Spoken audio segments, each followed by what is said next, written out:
like something you would say growing up.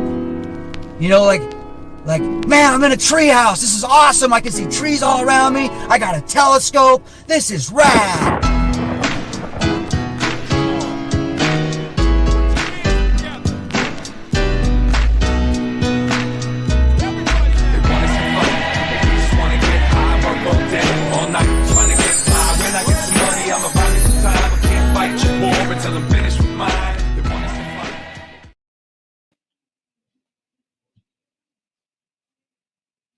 All right, peeps.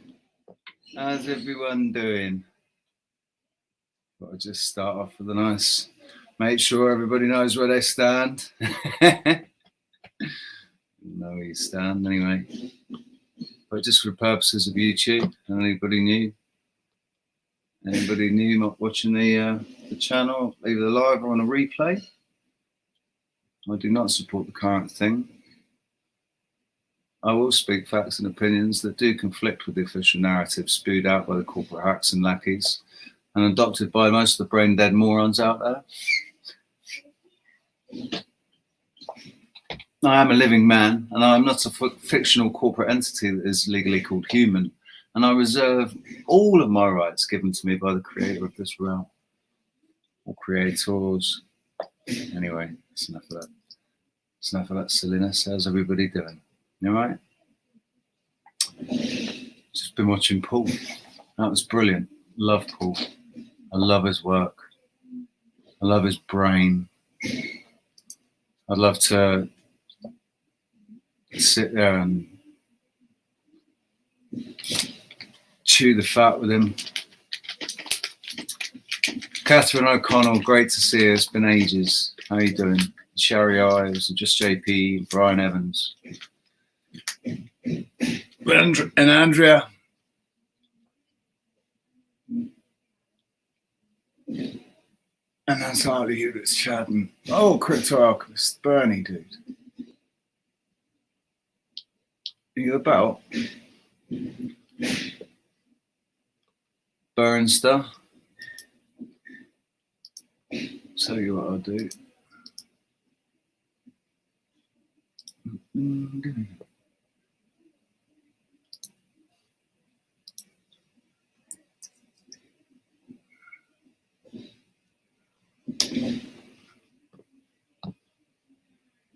There's a private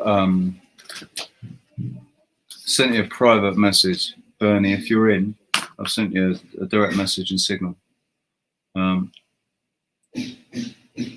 with a link if you want to come in. But I don't want to discuss the thing that I mentioned. I don't want to discuss that. I'll talk about that to you in private another time. But yeah,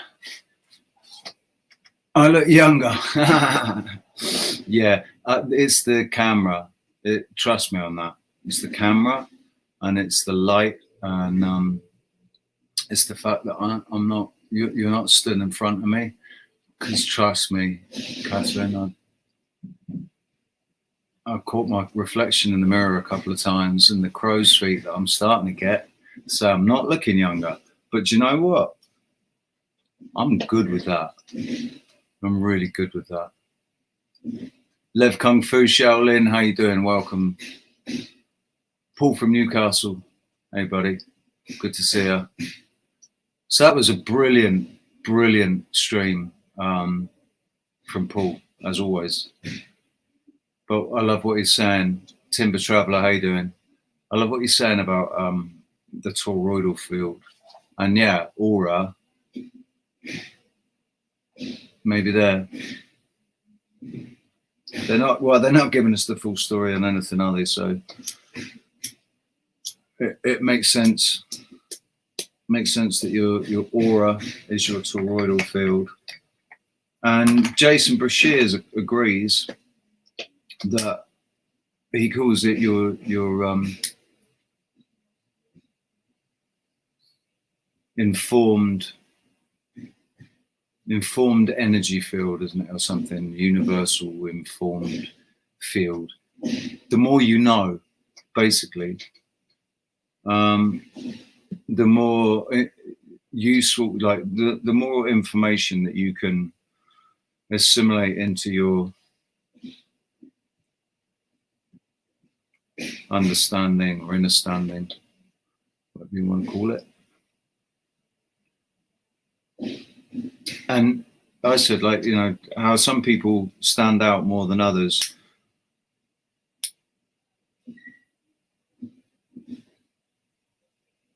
Like, people have charisma, but then some people just shine, because some people that shine don't have charisma, don't necessarily have charisma, you know, or and certainly they don't necessarily have, they don't have self-esteem, or, you know, they can be low in self-esteem and self-confidence, so they're not outgoing, but yet they still shine. And that's, so we're seeing and feeling more than we realize when we're interacting with people.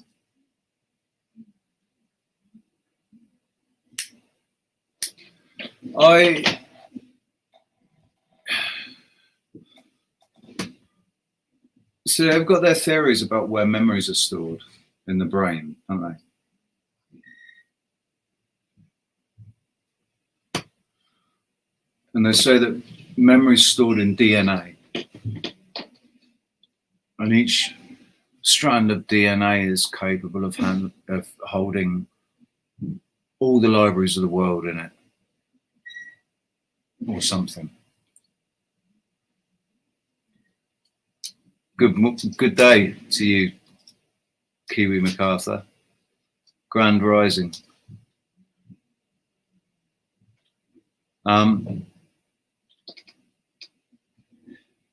Shit, I forgot what to say. If you need to buy car tires, do it soon. Well, the natural gas bullshit there. The ingredients getting scarce. Commercial tires are always becoming a fix across the nation. Yeah, do you know what? Timber Traveller, car tires already are extortionate. Absolutely extortionate, and especially depending on what car you drive. Right, little 15 or 16-inch rims, little 15 or 16-inch tires. Well, yeah, the rims. Those tires, it's ridiculous how much you have to pay for them. I remember the first time I bought tires, and I thought, rah, fucking hell, that's a lucrative business. Maybe I should get into selling tires. And there was I went a few years where I couldn't afford to buy new tires, so I bought reclaimed tires, you know, that have been remolded, whatever. Get them for half the price, but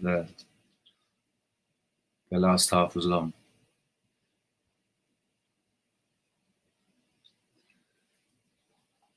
Forget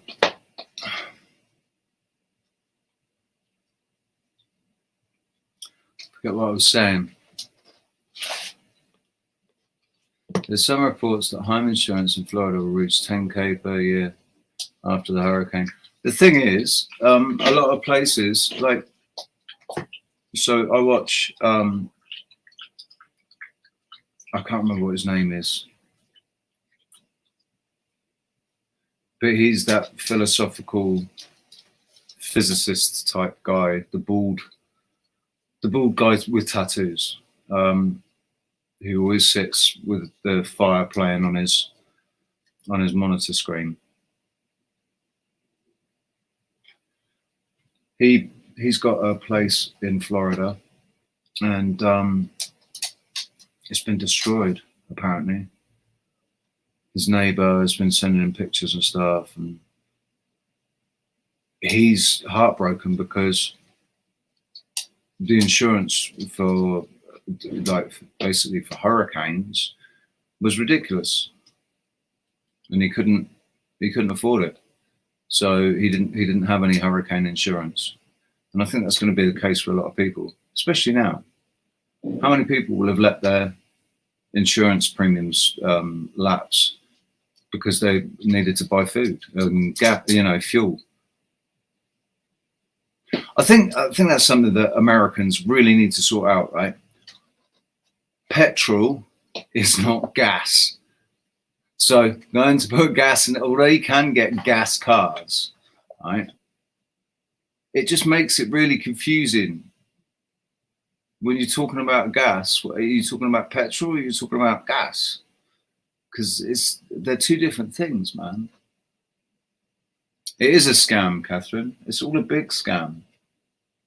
It's really, really, really, really, really, really, really, really, really, really, really, really infuriating having to watch these people that we're supposed to respect, we're supposed to put our trust in. They're supposed to be more capable than we are, capable of running countries and running economies and writing laws and enforcing laws. And it's like we're watching a really, really bad movie where it is literally every single one of them is a criminal. Not one of them has any integrity at all. They are all prolific, pathological liars. They can't give a straight answer.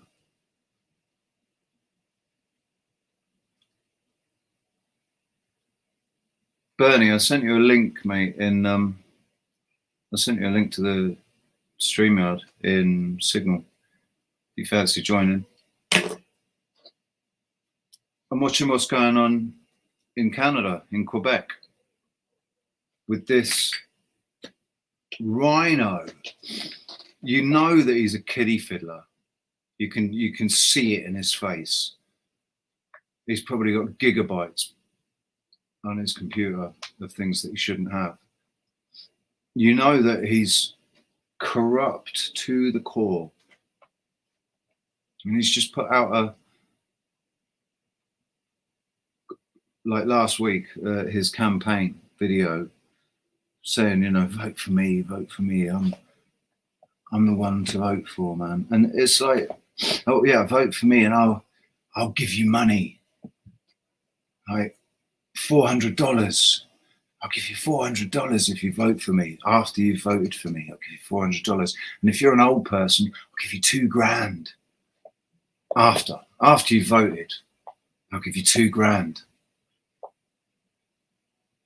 Trying to give this financial incentive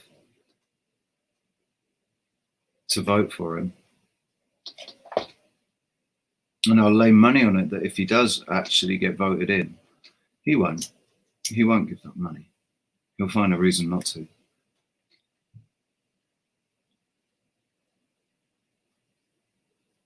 How have these people got to the positions that they're in? That's what I want to know. I don't see how, like,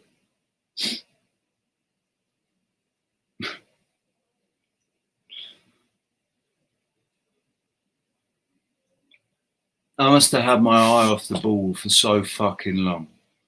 That's all I can say.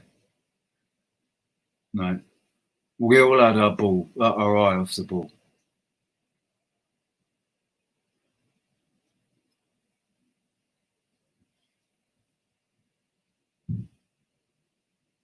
They're all compromised. That's the only way they got to where they are.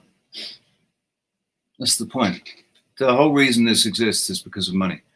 The corruption that sets into a man's heart once money's involved. And then money brings power, and then it becomes a quest for power. It's a lust for power, more power. Money is just a tool. Once you reach that level where money is just a bunch of numbers and you're not responsible for any of it because you're playing with other people's money the whole time. All the money that you're playing with is other people's money. You're just living the life off of it.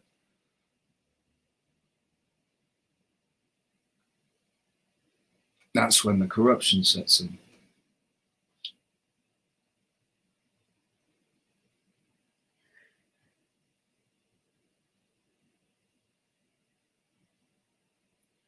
I've got this book in my mind that I want to write. But every time I go to write it, I stop because part of me really doesn't want to, I don't want to cast any spells, unintentionally cast a spell that causes something to happen. I don't want to do it. That's why I'm not going to write a book yet, because I just can't trust what's going to happen.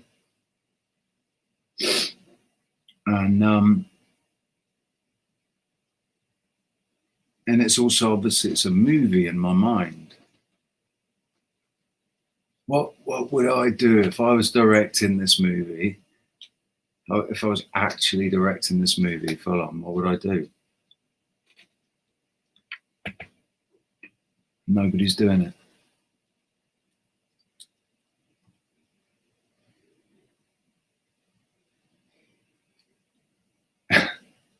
Dog, I love you, master. I would die for you, human. Drop the ball. Dog, fuck you. Yeah, that's Alfie. That's Alfie, that is. Oh, you're my best friend. I love you. I love you so much. You're my best friend. Yeah, I'll eat your food, though. I'll still eat. Just give me your food. I want all your food. Oh, look, yeah, and there's his prick up, laid on the bed. Food. Did somebody say food? Don't look at me like that, mate.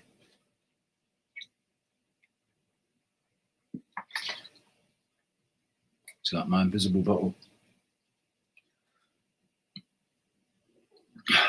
They told me that it was an invisible potion, and that when I drank it, I'd become invisible.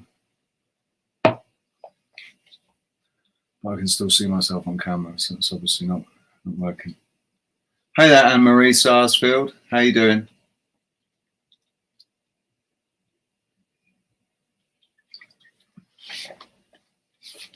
How's it going with me there in the back of your mind? Hey, you enjoying it? I'm enjoying it, living rent-free in the back of your mind. Do you know how much time I expend thinking about you? I don't even know who you are. I've got no interest in who you are either, because you're nothing. You're nothing. You're nobody. So you can claim to have been a friend of Felicia's, but if you had been, I'd know who you were. And I don't. So, yeah. Whatever it is you're trying to do, carry on. We'll see how long you last. Am I? I don't think I am. In fact, I don't even need it. I don't even need to say anything. You're the one that's obsessed with me. You're obsessed. You're fucking obsessed with me. Do you go to bed thinking about me? Do you dream about me? Do you dream about me in your sleep? Because like I said, I don't even know who you are. You don't exist. You're nobody. So you're trying to make me feel bad or something. Dear. I have a lot to teach you. You have a lot to learn.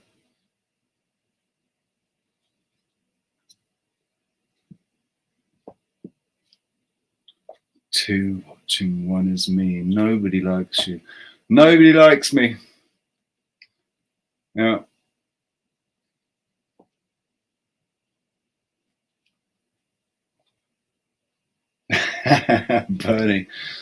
Bernie, you don't like me, do you? And Ross, I know Ross doesn't like me. Brian doesn't like me either. And that's why they all come to listen to what I have to say. And Marie Sarsfield, because they don't like me. Nobody likes me. That's why I never get anybody coming to watch. And that's why I don't have a team of trolls dedicated to coming in to try to make me feel bad or to make me look bad, to defame me. Oh, and to obviously to make slanderous comments. It wasn't murder, Anne-Marie. It was causing death whilst driving dangerously because I fell asleep at the wheel. So, you know, you need to, have you done no homework? Are you another one of these trolls that's done no homework? Well, no, you're not. You're the same troll. You're the same troll on another one of your sock accounts. Keep it up. Yeah, okay. It's because, Catherine, it's because Anne-Marie is on my, I would imagine it's because Anne-Marie is on my 007 channel. So, I'll soon tell you.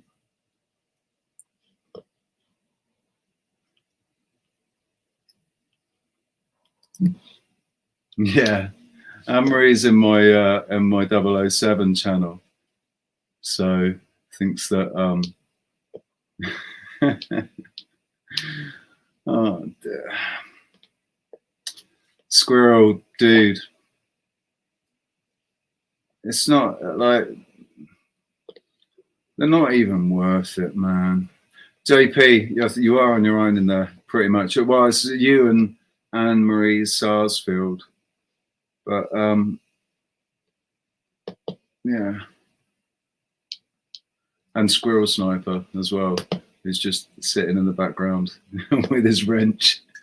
Thank you, buddy. You know, so I don't bother, man. I don't even bother. Let them carry on. Let them say what they need to say. Lizzo, how you doing, man? Good to see you. Murdered by another name. Do you understand? Do you understand what murder is, Anne-Marie? Do you? Do you understand what murder is? Bletchfield Park Codebreaker. Look at that, straight in on another sock account, and straight the first thing they say is R.I.P. Alicia Bennett. I absolutely agree. I'm sure she is resting in peace. She's resting in peace, wondering who the fuck Bletchfield Park Codebreaker is. Like saying, who the fuck is this person? Why are they? I know she is because she just told me. So, yeah, it's not a troll bot. It's Mackenzie's Devils. That's who it is. It's Mackenzie's Devils. I can't remember what her name is. I've got it on file. I've got quite a lot of information on file about Mackenzie's Devils, and I've only gone on 2 of her associates, but it's all right because the file grows, the info just keeps building up every time they come on. Every IP address they use gets logged, so it's all good.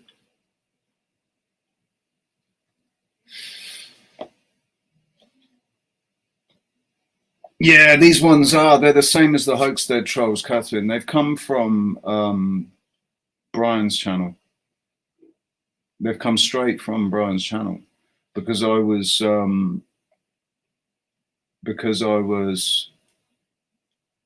promoting Brian. Brian Harvey. And they listened to me talking about my accident. They listened to me talking about my accident, and they here he is, the man himself. Yeah, they listened to me. How you doing, man? All right, buddy. Hey, look at you. It looks sunny out there. Hey, look at that sky. Oh, that's not the sky. I thought, mind you, it's not far off. That sky's pretty blue as well. Yeah, it's beautiful out right now. It's warm. Is it warm? Oh yeah, I'm a topless. You always catch me Yeah, when I'm getting out of the shower, eh? you're quite Always hairy catch as well. me out of the Yeah. shower. You got a bit of gorilla Sasquatch going on there, buddy. So I I'm do. sure that keeps you asleep. So my girlfriend, she's into watching competitive eating. So I figured if I do some like stuffing my face full of food, she might actually watch more of my streams. So here I go.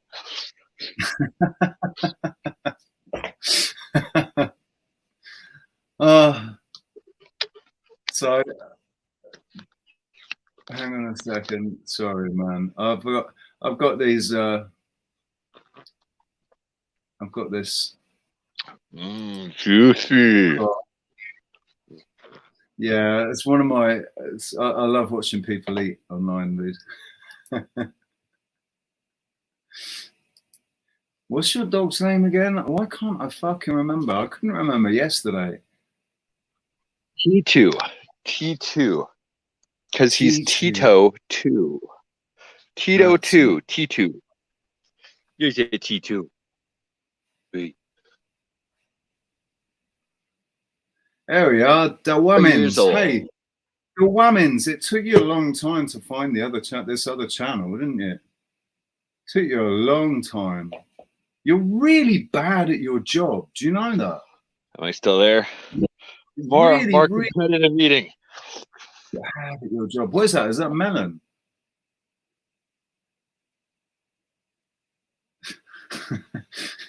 Frozen. Competitive eating. Hey, Tommy Rogers, how you doing? Is that watermelon? Oh, nice, man. Do you know my favorite is honeydew. Honeydew watermelon is my absolute favorite. Can't beat Honeydew is it. delicious. I do love Yeah. the honeydew too. Is that seedless? Yes, it is. Uh, They're not as good ever, but they're not bad. The little ones. where do the seeds come from, though, dude? They're not Monsanto, are they? How am I supposed to eat this thing? Hey, like with a spoon, buddy. You get a spoon, okay. you just scoop it out like it's yeah. There you go. Okay. And see, For competitive eaters, they put it in their face somehow. They just scarf it down. Yeah. Trying to be competitive here, Richie. Trying to be competitive. Hey, Andy Marie, how you doing, Andy Marie? You enjoying adding yourself to the file? Well, you're already on the file. You've come over from took you. Of course, I keep talking to them like they're different people, and it's not like just two people sat there with like tons of sock accounts. The watermelon and dog camera.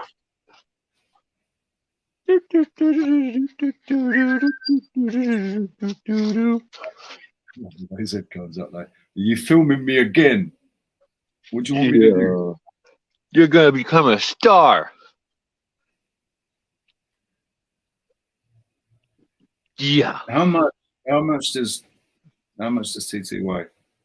T2 is about 120 pounds, I believe. What's that in kilos? I have 45? no idea. I'm Canadian. I think it's about 45, 50 kilos, I think. The healthy to the vet for a beautiful autumn day here. Yeah. The trees the leaves are still nice and green though. It's not, or they're just turning, aren't they? They're just turning. turn. Summer's still green. Summer yellow. I sort of miss. I always liked autumn for the colours, the way the trees change the colour in the UK. Yeah, it's kind of like the Eastern North America. Mm. Anywho, I was just popping in to stuff my face full of watermelon and put the dog on camera one more time. I got to get going to a doctor's appointment Confirming my Doctors- 3.5 years off of Oxycontin. It's a wonderful thing being off of the opiates. Oh, yes, man. Yes, it is. Yes, sir. 2010. That's when I came off. 2010. Nice, brother. That's a long time. That's a Christmas. lifetime ago now. And that That just was goes Christmas. to anybody that's still in the depths of the despair of being addicted to opiates. You can see both me and Richie. Richie off over a decade, me 3.5 years and counting. It's possible. You just gotta reach out for the help and get the assistance, because it's a battle. And I'll tell you what, right? I said this in Paul's stream. Like Jesus says, believe in me, and you should be saved. And I'm saying, yeah, he's saying, believe in yourself. Believe in me. Exactly. I believe in me. Exactly, Richie. And You believe in yourself and anything is possible. When you believe that you're stuck in it, you'll be stuck in it. As soon as you can accept that you can control yourself and stop doing it, you reach for help and you stop doing it. Yeah. And you reclaim your life back. But on that note, I gotta go. Much All love. right, man. Much love. See you later, dude. Take it easy. Take it easy, dude. So yeah, that's it. Like, believe in yourself, man. And you can do absolutely anything if you believe in yourself. Squirrel sniper, dude. Drop me Squirrel, have I got you on Skype? Or if you drop me an email, I don't think I've got you on Skype. Let me have a look.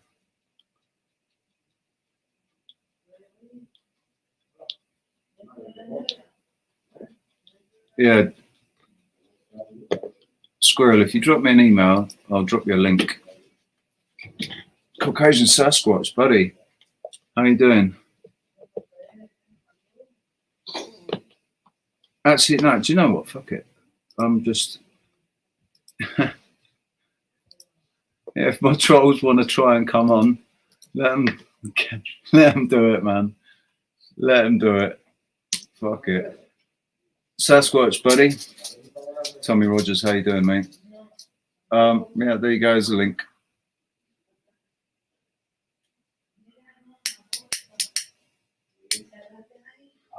I don't think there's a troll alive that's got the bollocks to come on camera.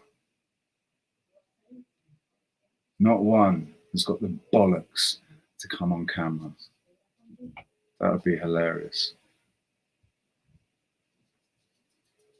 You're getting trolled. Who's trolling you, Catherine?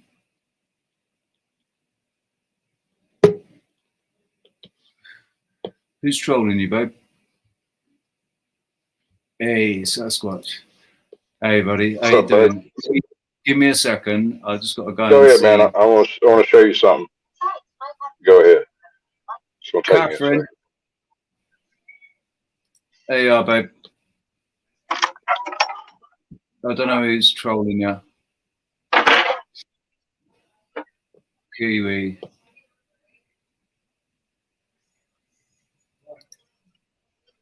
Sorry, man. Yeah, how you doing, mate? I'm good. How's you is? What's that? Oh, that's my aquaponics system. I got it cleaned out, ready for winter. Nice. Do you still run it in the winter? Yeah, I grow broccoli and chives all winter long. What do you do to? I mean, it must freeze. Oh no, I'm not quite that far north, bro. Oh, right. It doesn't quite. Cool. Yeah. When I was in Portugal, one of the houses that I wasn't working in, they had full hydroponics set up, and so like they had a full system. They just got it all set up, and they got raided. That's the whole lot. Oh, I'm waiting patiently, dude. It's inevitable. One day it will be legal, and I will grow the greatest weed ever grown on earth. I thought it was already legal in every state. Not in every state. Where are you, Texas? Oh, I gotta go, dude. I'm sorry. I got family stuff happening I forgot about. I got excited. I'll be back on in a minute. Yeah. All right, man. Cool.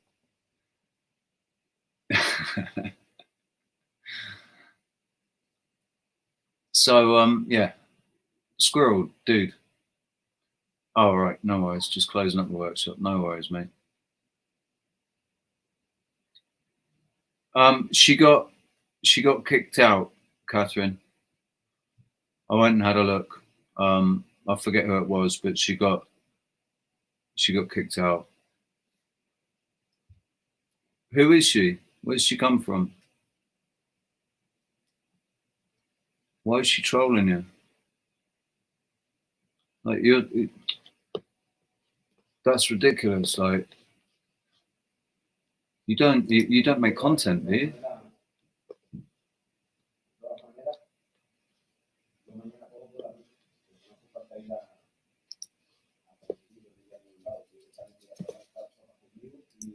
Sorry, babe. You didn't have a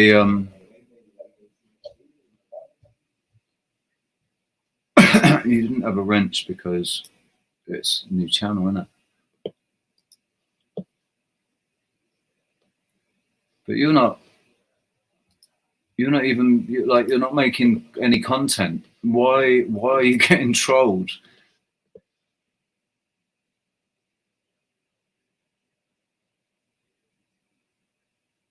Yeah, she was in the other. No, she doesn't mean Emma. Shari, she doesn't mean Embers. No. It was somebody called Emma. Emma something or other. Hang on, another look. Emma Murphy.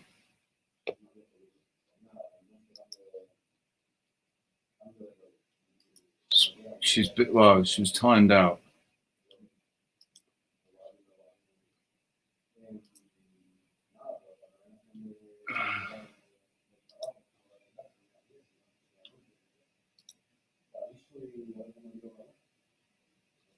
What?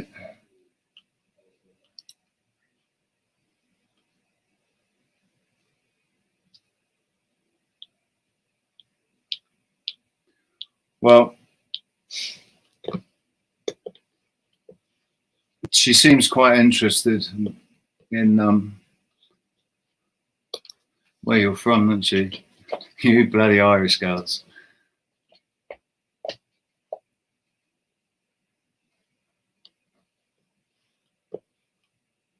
Was she one of the yeah, Brian Harvey troll? Hoaxstead, bloody pedo protectors. Covert pedo protectors. We're just waiting for Squirrel Sniper. He's just locking up his workshop and then he's going to join us for a chat. He joined yesterday, but couldn't get a word in edgewise because there are too many people. But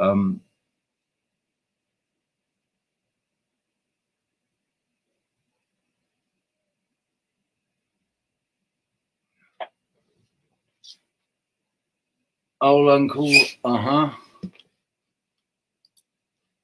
you doing? Welcome. You're new, not a troll.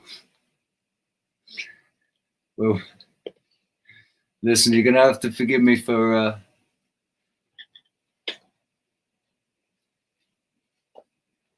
jury's always out with that. We'll see how the interaction's going. Right.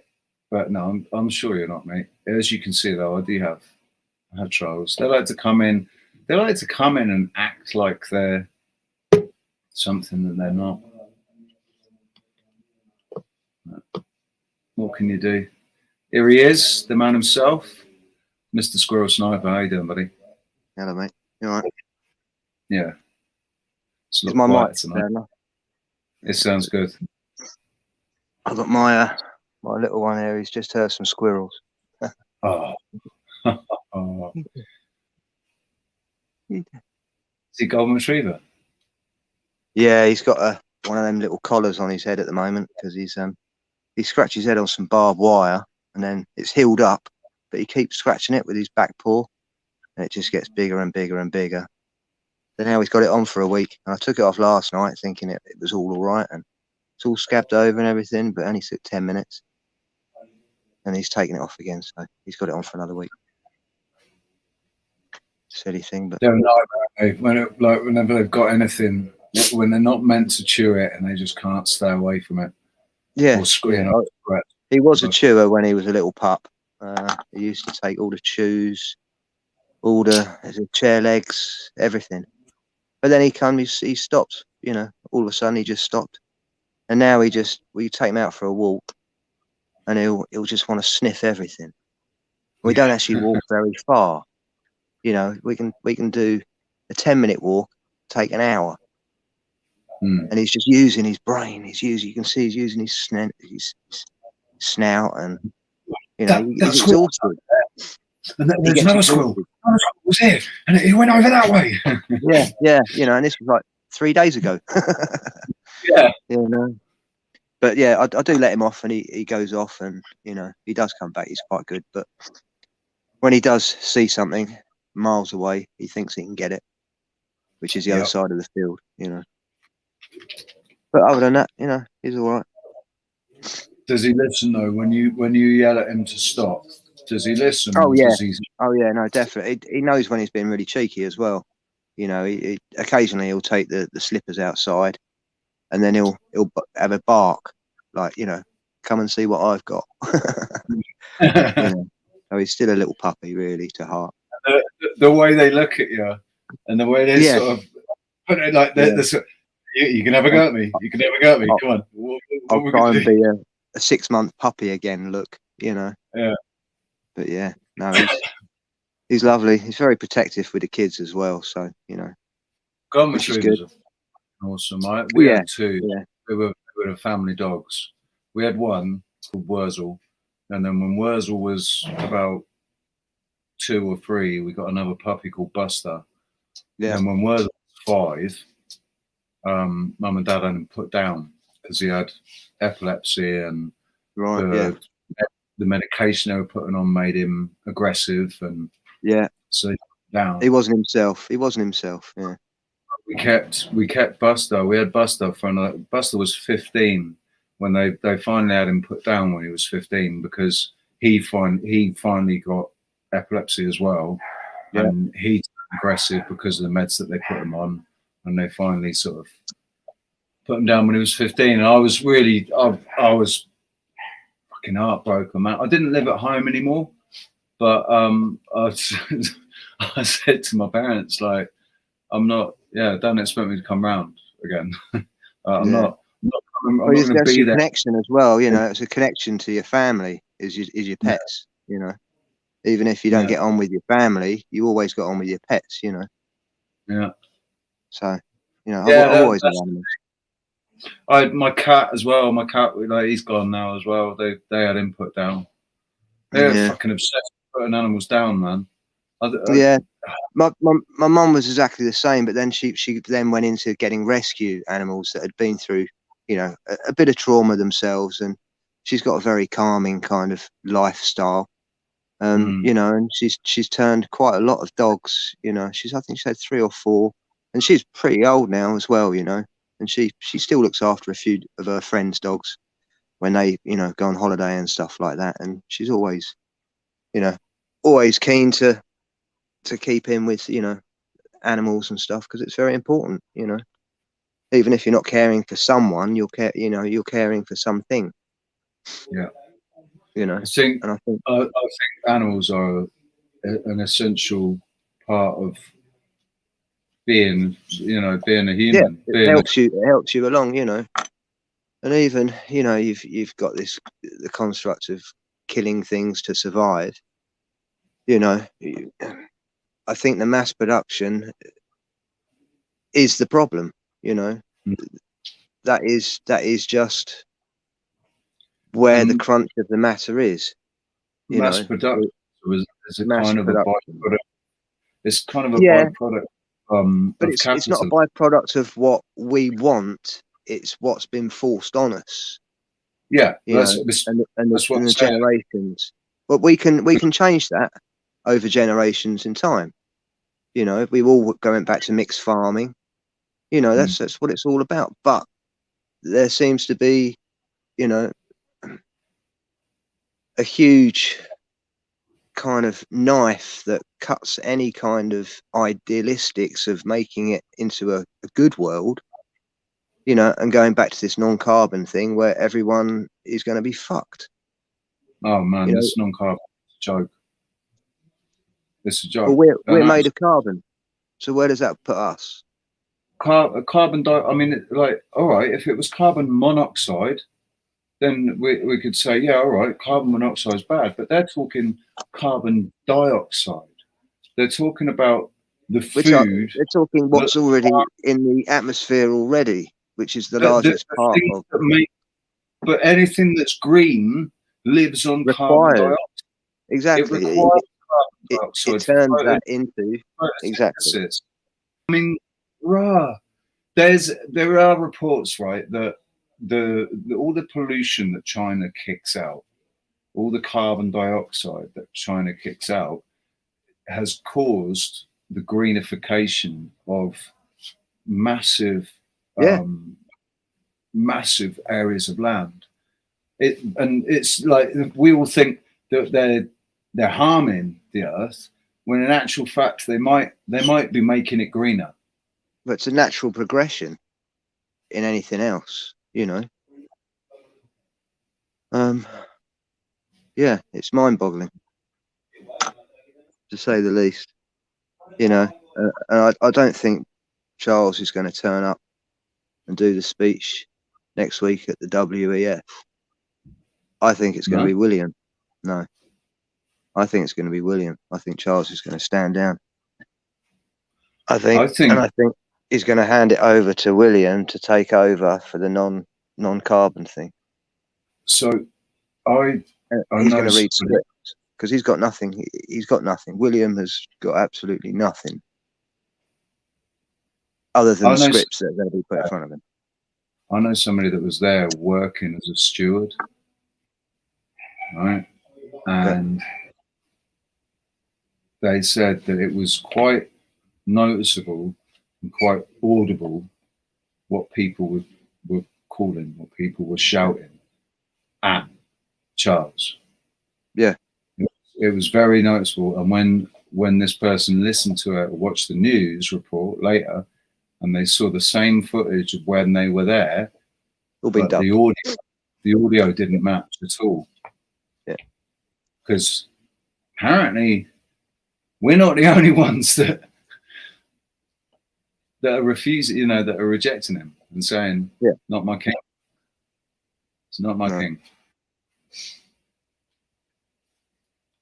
Well, I think, you know, a lot of us didn't even think that she was our queen anyway. You know, but I think there's even more. You know, because when you think, you know, a king and queen has got to be from your own country.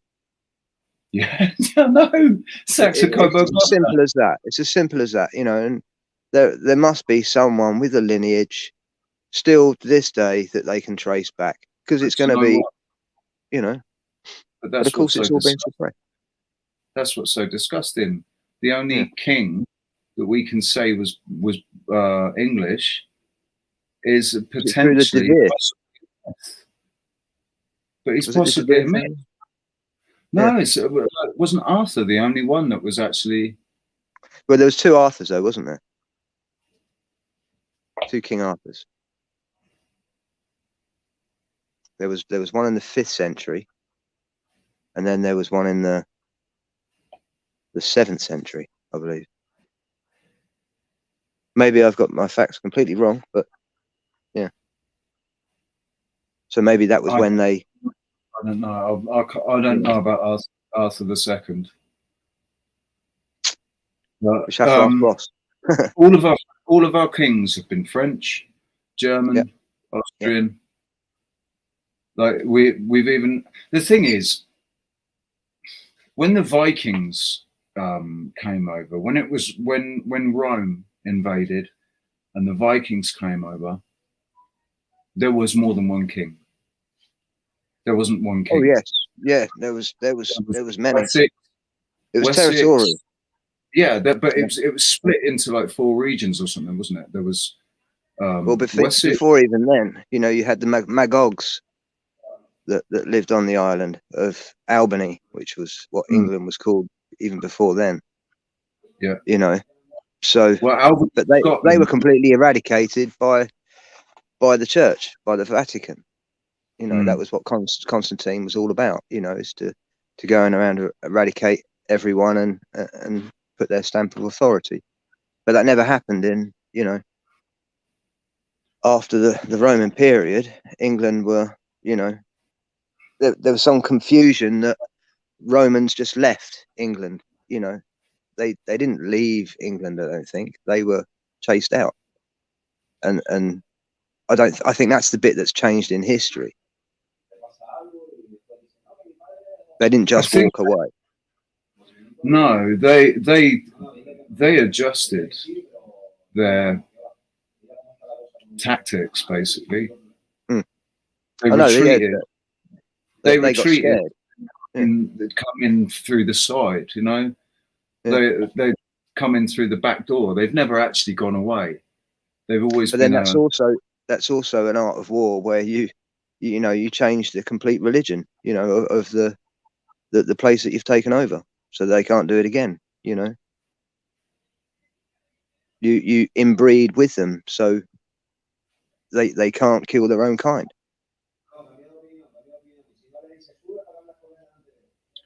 I mean, the relationship between the Vatican and the church and the royal family, like it all goes hand in hand. Oh no, of course, yeah. Obviously, you see a certain amount of people. There's only a few people that you will ever see kiss the Pope's hand, and the Queen is one of them. The Queen will kiss the Pope's hand, not the other way around.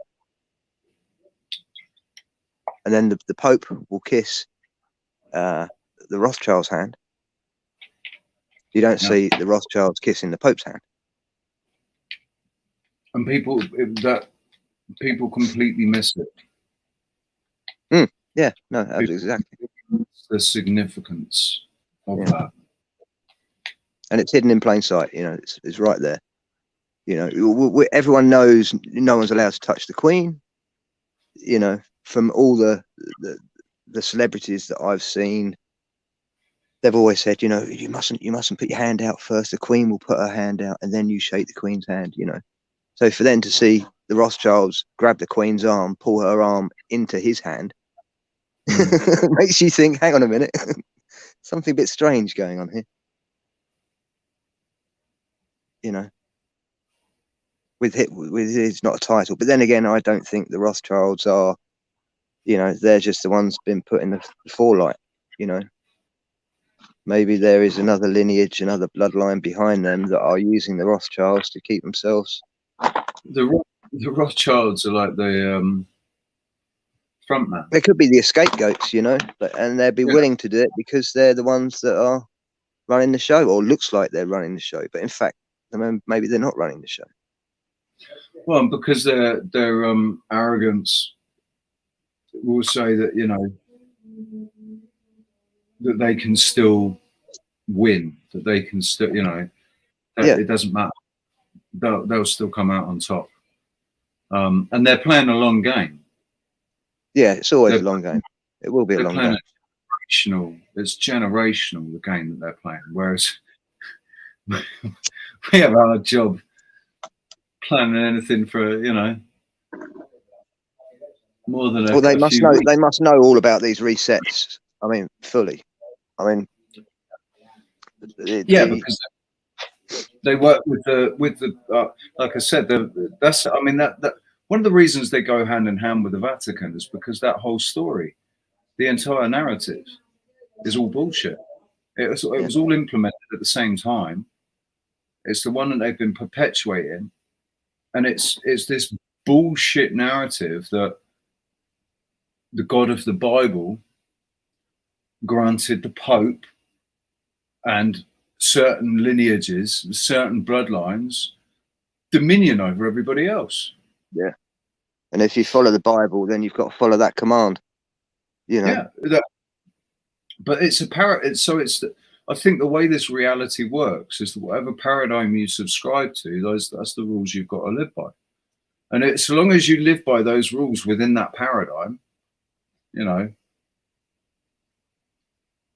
you should be all right. That doesn't work out, does it? Because how many people live the rules by the biblical paradigm, yet they spend their entire lives feeling persecuted and betrayed and shat on, and yet they've done nothing but try to help people. And so they're like, where's my God? Why is God letting this happen? I was told if I'm a good person, all you're told is that if you're a good person, that things will be good when you die.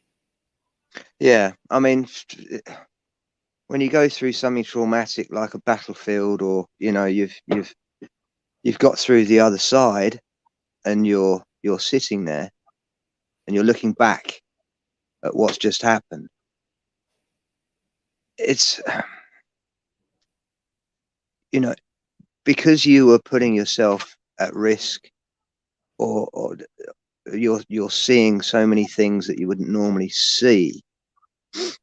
When you come out of it, you imagine yourself, I don't know, as if it wasn't you completely, but then it was you, and now you're okay, and you're still in the same position what you were before the trauma. You kind of almost close that trauma off, and you put it in a little box, and you carry on your day as normal. Consciousness. You enter into a fourth state of consciousness where you're observing. Yeah. So that's where I think the ego and the spirit, where the ego, the spirit, and the soul, they're all competing with each other. But when I think the ego is under control, I think the soul's just along for the ride. Like the soul is like the connection. The soul holds the spirit or something. But yeah, and it's your spirit that makes the decisions. Your soul is just a carcass, of course. You know. Ultimately, it's your ego makes the decision, though, isn't it? Ultimately, your ego either backs down. I think to your spirit can control the ego if the ego's humble. Yep. But you have to be humble before that. And I think things, once you get to the state of, you know, you're humble, and you know that you're empathetic towards things, you know, that's what a foundation to start growing on. And everything that you come across in life, that will either, you know, encourage you to think more empathetic about certain things, which then lowers that part of the ego in you, and vice versa. You know, you could be in a similar situation, and it's that situation that triggers you constantly, and it triggers the ego in you constantly, and you'll never get out of that circulation because of these just very small little triggers to your ego. And sometimes you don't realize that until after something has happened, and it may be 2 weeks after, and you realize, yeah, that was so stupid, and why does that keep on happening, you know? And you still don't know what triggers you at that moment in time. But it's something that you have to deal with, and it must be something, you know, from maybe a previous life, you know, that you've got to hang up on, or maybe something at a very, very young age, you know, that you've witnessed. And even though that you don't believe it's right, and it's in your subconsciousness, you know, and it's been sitting there with your ego, waiting for this to happen. And then that day it happens, and you don't know why you're doing what you're doing. You know, I've seen people do that a few times. And I say, well, why have you just snapped for no reason? You know, and he's like, oh, I'm just having a bad day. And I was like, well, talk about it. What is actually bad today? Because like 2 hours ago, you were cracking jokes and everything, you know. So there must have been a you know, a memory that was in the back of his mind, and something just happened and it just snapped. But he didn't actually know why, even though he said, "I'm just having a bad day," you know. That's how I was explaining it to himself. You know, rather than sitting there and going into it, and you know, deep in it himself. Why am I? It's an easy brush off answer. Oh, I'm just having a bad day. Yeah. You know, and everyone can have a bad day, but it's good to get to that point of what changed it into a terrible day all of a sudden for no reason, you know. And it's like, you know, maybe just a thought that had gone through his mind, or, you know, maybe he'd seen a car that had gone past that had jogged a memory of something, you know. But then that thought then is now disturbing his now, you know, and then that's setting up, that's boosting his ego on what he doesn't want, you know, if you see what I mean. You know, and especially, and racism comes into it as well. You know, when I can see someone said something racist, and I said to him, "What did you just say?" And that normally surprises them straight away, and they sometimes they don't even know that they're saying it. They know they're racist, but they don't know they've said it, you know, in front of someone else. But the trouble is, though, right? What's going on right now? Some of the pictures that I see, and some of the reports that I'm hearing about the immigration into the UK, and some of these Albanian lads and stuff that are coming over armed with weapons, young fighting age lads, no women or children, just fighting age lads. How I feel about it would be classed as racist, white supremacist racist. That's exactly how it would be classed, right? But I mean, I'm just going to be honest about it. There's certain cultures I've got a massive issue with. And fine, let them be. No issue with them being. Let them be. I just don't want any part of it. I'm not. I can't be any part of that. Or people. Well, the only Albanians, unfortunately, I know are two big thug dealers that work in Brixton. The only Albanians that I've ever known have been drug dealers. They are, and they have said, you know, if they want to get anyone else in, they will only get Albanians, because they will. They will look after themselves. You don't mess with them. You mess with one, you mess with every single Albanian. You know. And Albanians are like, well, Albanians will get guns, actually. They'll get guns. I think because they've been suppressed in their own country for many, many, many generations, but and they've managed to. They've managed to see them through all of this, you know, and now they've got a bit of freedom to do it in a different country. You know, England is a place where you can come and have your world war here in this country. That's what it's designed for. You've got the freedom of speech, and you've got the right to come in here. And even though that we will fight, you know, all the way around the world and support all these countries which are fighting against another religion or another nation, we will let both those nations come here, and you can have freedom of speech. Oh, no. You can have freedom of speech as long as you say what we approve. Yeah, exactly. As long as you are speaking about the agenda of what. Yeah. If you go against our narrative, and don't speak about you the king. can speak whatever you want, so long as it's all in line with our narrative, basically. And if it's not in line with the narrative, you can't. And they'll push it. They'll push it. You know, and the news will push it, and they'll help it, and you know, it'll actually help the wag the dog story, because they're not actually needing to do any acting. They can manipulate it themselves. You know. Yeah. Shout out No One's Flower and Sarah. How you doing? I haven't seen the chat. Let's have a look.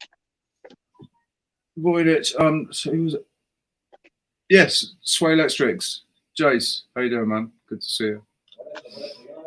Hey, Voynich as well. You all right, mate?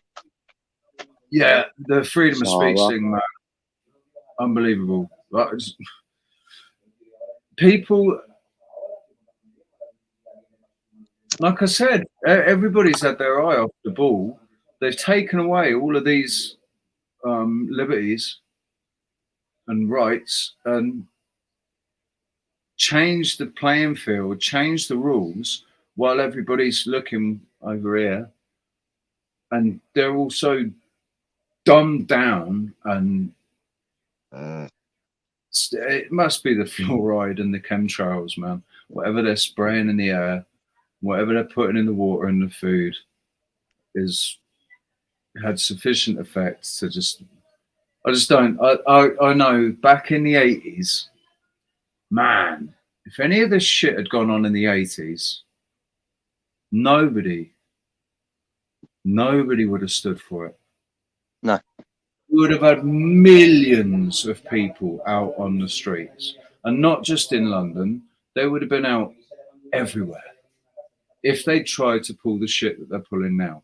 If they tried to say the things that they're trying to say, that now, you know, rewriting history right under our noses, right in front of our faces.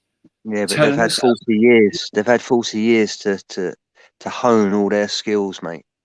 You know, it's one big Disney show, isn't it? And everyone likes Disney. Everyone likes Disney. It's longer than 40 years, man. We were basically, our generation has been, we were the target audience. Yeah, we were the guinea pigs. Because I think it's only our generation that's going to be able to do anything about it. Because we popped out at a time when living was good. We were able to see. We've seen both sides, both worlds. We've seen both worlds, and the clear distinction is when the internet started. That's when we stopped writing postcards. Yeah, and technology just got like game graphics got better and better. Like games, man. Console upgrade games. Your GN video card. That is MK Ultra programming in computer games. Like some of these, like really, really,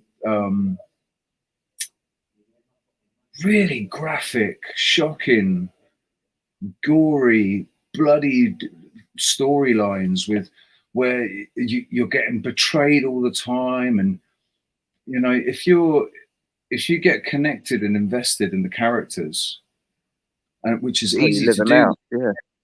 These games, the graphics are so good. It's like Red Dead Redemption 2, man. It's like playing a movie. You're playing a movie. My son's 12 and he wants to start playing that, and I was like, well, it can't be as bad as GTA at the moment, you know. So it's halfway in the middle. What I love about Red Dead, but even so, it's still got the graphic kind of, you know, storylines to them, you know. But it gives you the option to make the right choice. You're forced into situations.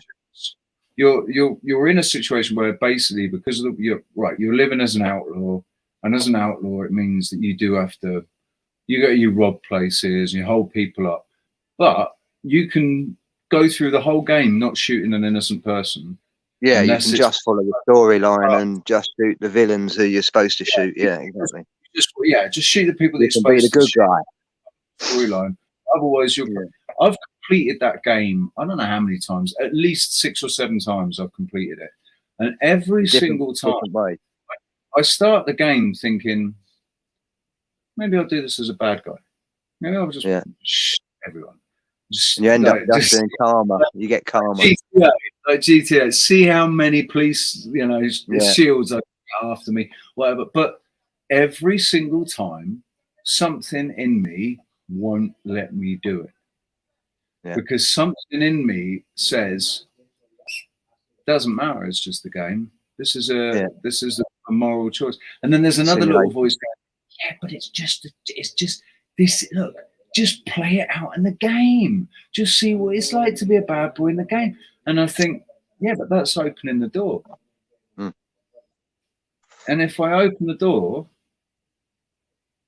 you know, I'll do it.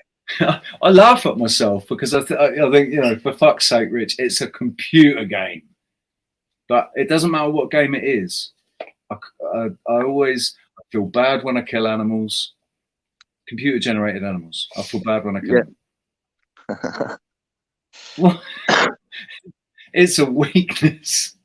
It is a weakness because it's forcing you, isn't it? I mean, it's forcing you to do that thing that you don't want to do in real life, you know. But that's the thing about real life, is there are decisions that you have to make sometimes, and they're not nice. They're not nice decisions, and somebody gets hurt. Of course, you know. I mean, no one's going to really like this, but when I'm going out and doing my shooting, there have been many times where I've not pulled that trigger because it's not the right shot, you know, and the squirrel's got round the tree, and that's it, he's gone. And I might have been sitting there for 3 hours just to get this one squirrel. But then, you know, I want to make sure that it's the most humane shot that I can produce, and I'm going home with one shot, you know, and the customer's happy because he's, you know, all of his trees are, you know, have been ring barked by too many squirrels, and he's lost a lot of production on his wood. You know, wood takes a long time to actually grow, so you're looking at a large amount of someone's time and effort that he's put into it, and you know, for a matter of a few days of controlling a small amount of area, you know. But some they are vermin at the end of the day, aren't they? Yeah, well, I mean, if they were under with the numbers that they should have been, with the predators that there should have been here to keep the numbers down, natural predators, then I wouldn't even have my name as Squirrel Sniper. You know, it's as simple as that. The thing is, as well, is that the grey squirrel, people, like, I forget when it was, but the grey squirrel was introduced. It was introduced in 1928. But we had red squirrels. Red squirrels were gorgeous, beautiful creatures. The top would it be the same though if they hadn't introduced the grey squirrel? Would the red squirrels be overrunning, and you know, would it be exactly the same problem with red squirrels? No, not at all. Not at all. And I spent 2 years doing a degree in this. Believe it or not, that's why I love squirrels. You know, we eradicated their top predator, the red squirrel's top predator. We eradicated that. It was after the time the king was on the reign at the time, and he banished any deer shooting whatsoever. It was outlawed. You wouldn't anywhere was allowed to shoot any deer. So then the next game was the pine marten, and the pine marten's favorite food was the red squirrel. And so after 30 years of just aiming, all the hunters were just bringing in pelts, skins of the pine marten, and they were, you know, like the lynx, basically. Right. And they were sold for their fur as well. And they lived in the trees. They took over the red squirrel drays, and they only ate the young of the red squirrels to keep the populations down. Now, because the red squirrel has lived with the pine marten through its evolution, it has got smaller and smaller and smaller throughout its generations, so it can get further and higher into the tips of the trees. Does that make sense? That's why there are a big difference to the grey squirrel. The grey squirrel spends a lot of time on the ground. It doesn't spend that much time in a tree. It feeds in the tree, lives in the tree, but it will run from one tree to another via the ground. Always in the ground. As well. Where red squirrels, you'll very rarely see them on the ground unless you've been feeding them, and you know it's that kind of, you know, habitat. But you'll very rarely see a red squirrel on the ground. You'll see it in a tree or fairly low on the tree stump. You'll very rarely see a red squirrel, depending on where you are. Ireland, because they reintroduced pine martens back in the 80s, they reintroduced them on the east coast of Ireland, And the last 50 years, they've basically pushed the red squirrels into the North Sea. Not literally, but the pine martins, every 2 years when they have their young, the young stay where the family was, and the family then, the mother and father, moves to another located site, which is about 3 kilometers away. Right. So over 50 years, and after introducing about 16 pairs, there's now over like 350, 400 known pairs at the moment. I mean, there's probably even more than that now. They mate for and life. yeah, they mate for life, which is completely different for the grey squirrel. They abandon their young and they can have 3 litters a year, where the red squirrel will have maybe 2 or 3 in their young, and they'll have them there alternate years. So they'll look after their young, you know, and grey squirrels just rape and pillage. That's all they want to do, is rape and pillage. Yeah. And they eat the acorns much earlier. This is the most important thing, is that they will eat the acorns when they're raw, the grey squirrels. Yeah. They can digest them. So there's no food source by the time for the red squirrels. And you'll only stay where the food source is. So that's why, you know, and of course, the pine marten. Well. I didn't know about the pine marten. So reintroducing the pine marten is what needs to be done, you know, and it needs to be done from an area where it's kind of almost like marshlands. Yeah. So there's no, you know, start from kind of like almost Kent, and then work its way through the country all the way up to the pines, you know, up to Scotland. But that's a big feat, you know. It's a big feat. And so, it's, you know, I thought it was just the introduction of the grey squirrels, because the grey squirrels eating the younger acorns, that it was then basically demolishing the food chain. The grey squirrel also lives with a pox. It's a virus that it carries, and it's happy to carry that virus. But the red squirrel, once it gets it, within about 3 or 4 days, it gets ulcers on its mouth, and it's unable to eat. Even if it has food, it can't eat, and so it just, you know, it withers. It's really sad. Yeah. So, you know, you can look at grey squirrels in 2 different ways. You know, if there's a park bench and there's hardly any trees around and there's one single squirrel there, you know, you think, oh, that's lovely, you know, nice little thing. But then you know, you can go into woodlands and it's been stripped almost bare. There's no songbirds because they've eaten all the eggs. There's no birds at all whatsoever. It's desolate. It's completely silent through a whole woodland. But there's just scratching. You can hear scratching and the dropping of nuts, and you know. Yeah. Yeah. And business, you know, England was a big business for wood, you know, for its naval purposes, and so, you know, there's lots of farmers here. My cousin lives on an active managed forest. They live in a managed forest. So it's still everything from, you know, coppicing. We haven't done coppicing since 1950. You know, coppicing trees to produce rejuvenation, which is most important for butterflies. Butterflies only put their cocoons on very first 1-2 years of willow. So, you know, coppicing we used to use for baskets, weaving, for hedgerows, for, you know, lots of things. But plastic took over, and after the end of the war, no materials were needed. And so that's kind of made a big dent in wildlife and, you know, the ecology side of everything. That and pesticides and, you know, everything else. So my job mainly in the last kind of 15 years is to try and get people to close up their hedgerows, to plant new trees, to make corridors, basically, you know, so wildlife can move from one area to another, you know. Yeah. Join everything up. That's a good idea.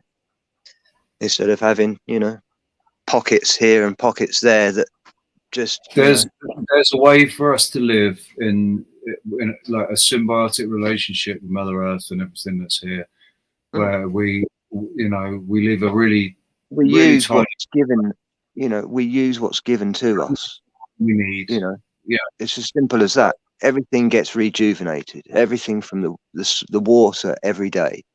That's what the tides are for. You know, she breathes twice a day, once in, once out. You know. And that power there, renewable energy, you know, solar power, the wind, kinetic. We were talking about tidal energy yesterday, and the amount of energy that's being wasted just from that movement of water. Yeah. Twice a day, that movement of water, that, you know, what that, and also using seawater, desalinating seawater, using the steam from the distillation of that seawater to then power the turbines to create more exactly. electricity. We only have to go back to steam. That's all we have to do is go back to steam. You know. And there's no carbon dioxide from steam. No, of course not. No, Like, it's just water. And it's reused water as well, you know. What have we got here? They were to, I mean, that's why nuclear is obviously not for distilling water. Not suggesting that we distill water for drinking with nuclear energy, but to create steam. And there is no, like, why couldn't they use seawater? Well, you only need heat, don't you? That's all you need. You need either friction, you know. Yeah. Well, you got, yeah. How do you create that friction? You need the energy to be able to create that friction, don't you? To create the Well, there are perpetual motors. Yeah. You know. I remember, man. I remember being in school and getting all excited about perpetual motion and being told basically that perpetual motion is it's not possible. It's a myth. It's not possible because of what's it called? You have to put something in to get something out. Yeah. Yeah, which is another Einstein kind of, you know. You watch YouTube and you watch all these YouTubers that have worked out how to create how to do it. You like go just with a bloody great big huge flywheel.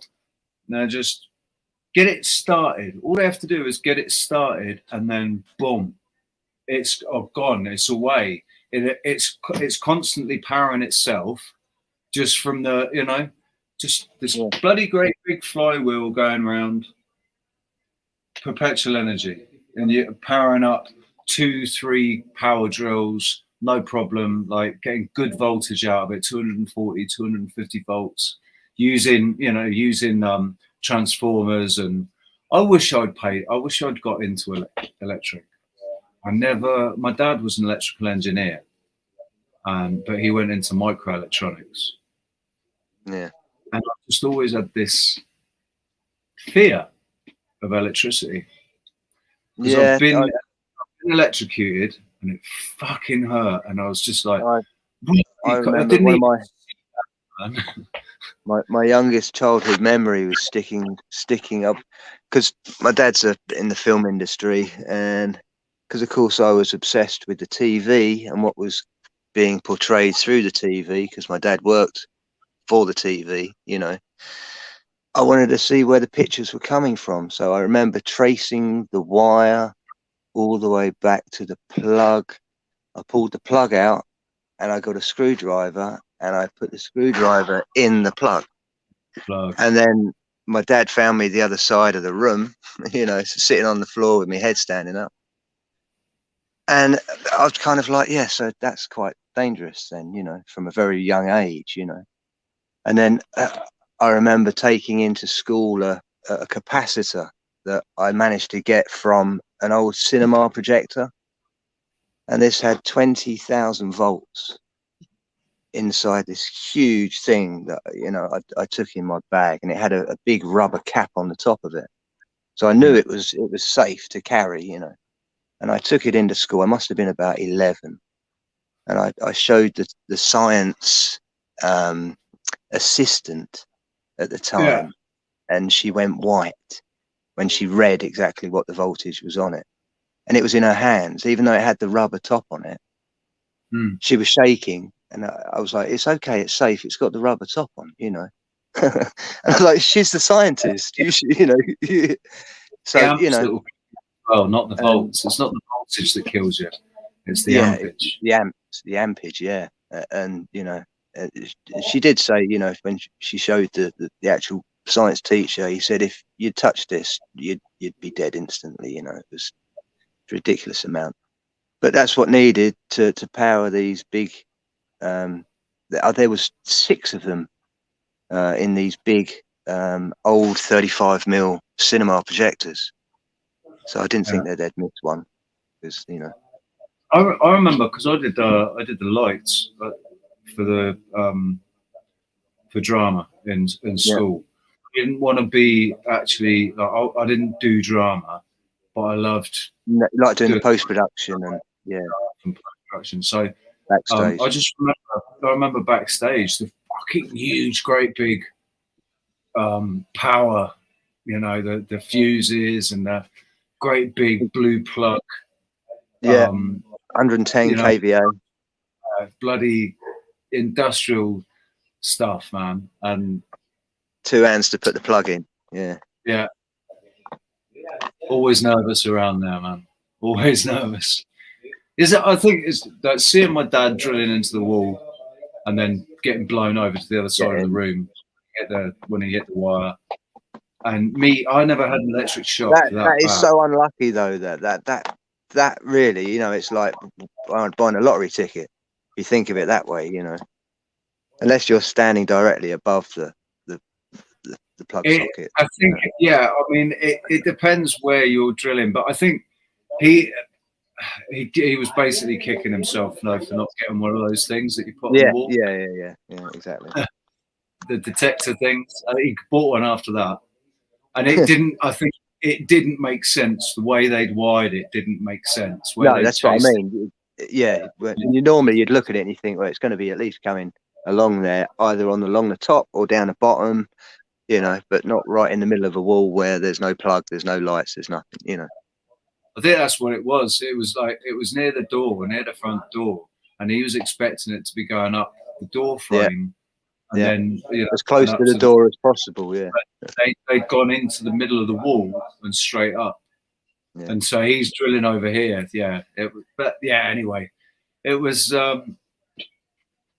just never something I wanted to get involved with. I don't know why. There's good money in it. I've got a friend who's just passed all his electronics. You know, he's done his 3 years or 4 years at college and stuff. They threw him in the deep end at this big build, and he's done really well. The last kind of 6 months he's been there, he's kind of worked his way up. You know, working with people that have been there for 4 or 5 years now. So it's what you know. It's and he's at a good standard as well. You know, he's quite. It's who you know as well. It's who you know and who knows you. That's but you're only as good as your last job in some of the things. You know what I mean? And if you're a good electrician, you stand out much more than the shoddy ones that never come back. You know. Well, same with plumbers. Yeah. Same with plumbers. Yeah. No, it's same with tree surgeons, believe it or not. Yeah. You don't get the. I always get repeat subscriptions, as it were. You know, and I get to tidy up other people's work, which is awful. You know, and I think sometimes you can't polish a turd. You know, as they say. You can't make anything better, especially in nature. Once you've cut something off, you know, you might have this idea, you know, in 15 years it might be better, but, you know, someone who's got an ornamental cherry tree and they've come in and just hack the top off, you know, it's what you get sometimes, you know. I remember we had a tree surgeon come out because we had this big... I forget what it was. It's bloody huge, this tree. It had big purple leaves. Like in the winter, they were purple. That would be a copper beech. It's massive. Yeah, But big copper beak. it got this rot in it, got this sort of black fungus in it. And said, yeah, you Yeah, got to take it down. That'll be It's next Ganoderma. to the road, so we had to take it down. Hey, 3 fingers, much love, mate. Yeah, that black fungus turns into a soft rot. Yeah, and soft rot at the base of any big tree like that, it doesn't take much. A little bit of wind. You know the guy's good when he stands there and they make all the cuts and he stands there and he just sort of traces this line with his foot, a couple of inches in front of him, and the tree falls down, pretty much right bang where he said it was going to land, the end of the very end of the tree. And and he's that sure that he stood right there where it fell. Yeah, well, we normally have a little, when we're out and there's a few of us doing forestry, we all have a little competition at the end of the day, find the tallest tree, and then everyone puts their little markers down on where the end of the tree is going to land. Yeah, it's normally a good fun 10 minutes at the end of the day. But you can find out how tall the tree is quite easily by roughly standing where you think the tree is going to be, turning to your back to the tree, stand with your legs open, bend down, look through your legs, and if you are just about to fall over and you can see the tip of the tree, that is where the tree is going to be, right where you're standing. Does it? And it doesn't matter how tall you are. No, it doesn't matter how tall you are. It's all You've about got your back to your tree. Exactly. Yeah. When you feel like the moment you're going to fall over and tip over, if you can't see the tree, you've got to move yourself into the position where you're just about to tip over, and that is where the top of the tree would land. All these people have got all these little devices, and they get the measurements out, and I stand there for about 3 minutes and say, "You've not got enough room. No, I'm going to have to go up there and take the top out, and then we'll fell it." Yeah. And we've had one guy said, no. I said, look, if you want, you're more than welcome to drop it, but there's a shed there, you touch the shed, then that's your problem, I was like, it's not my job, it's your job. And he was like, no, I'm adamant, So of course the tips just hit the top, and I was like, well, okay, you didn't break anything, but you said it wasn't going to touch it. Yeah. There's a big difference of, if it was a safety reason and there was a greenhouse there maybe next time, of course you would have taken the top out. If you had but he was adamant that it was like 3 or 4 meters before. You had your brand new Porsche Carrera parked there. Yeah, I'm sure it would have been a dismantle then, not a fell. It's But you do get some cowboys, and you do see some cowboys on this job. I was watching a video the other day actually of this guy, and it said tree trimming. I thought, well, that's not really a good kind of description in the first place. And he was doing everything off a ladder, and he was lowering some stuff off the ladder. And I said, have you got the top of the ladder actually tied in to the branch that you're cutting the ends off of? Because the rung was at the same height as the limb. Now he's 35 foot up, and the ladder's 36 foot. Does that make sense? The limb, the top of the ladder is only just touching the limb. Now, when he takes the weight, he's taking about 2/3 of the length of this branch off. That weight of the branch is going to lift up. So if his ladder's not attached to it at all, he's not going to have anything. The ladder's not going to be attached to anything. Yeah. And that's quite a big fall, 30 foot, It was well above the third story of a house. And in the end, I just had to turn it off. It was like, if no one's going to listen to me, I can't watch it. But he's falling with that limb, because it is people would be surprised just how much wood weighs. Oh yeah, no, ridiculous amount. and it still was in leaf as well, so it even adds to it, you know. But then there you go. Can't make people suck eggs. I love trees, man. I love I did, part of me wanted to be a tree surgeon, but then I love chopping wood, but I don't like chopping trees down. I love chopping wood but up. I only chop down trees for the reason why they've got to be chopped down. You know, I'm not one to go in and clear. You know. Yeah. It's I've got a holistic approach to everything I do. You know, if a tree has to come down for any reason, I'm always mitigating by putting 2 or 3 other trees in. You know, to replace, especially native trees that actually do something for the ecology, something that gives back. You know. And something that also looks pretty, you know, to replace something that, you know, may have looked twice as pretty before and has given such, you know, nice amenity for the person that's lived there.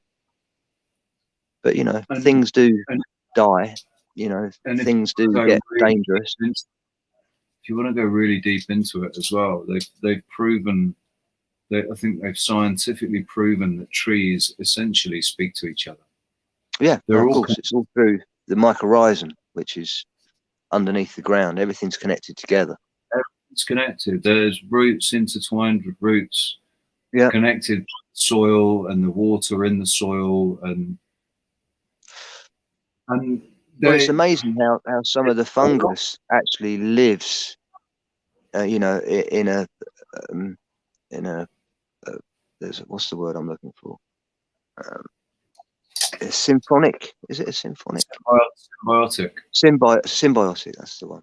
Where it just takes the nourishments it needs, and it knows that if it kills the tree, then it's not going to survive.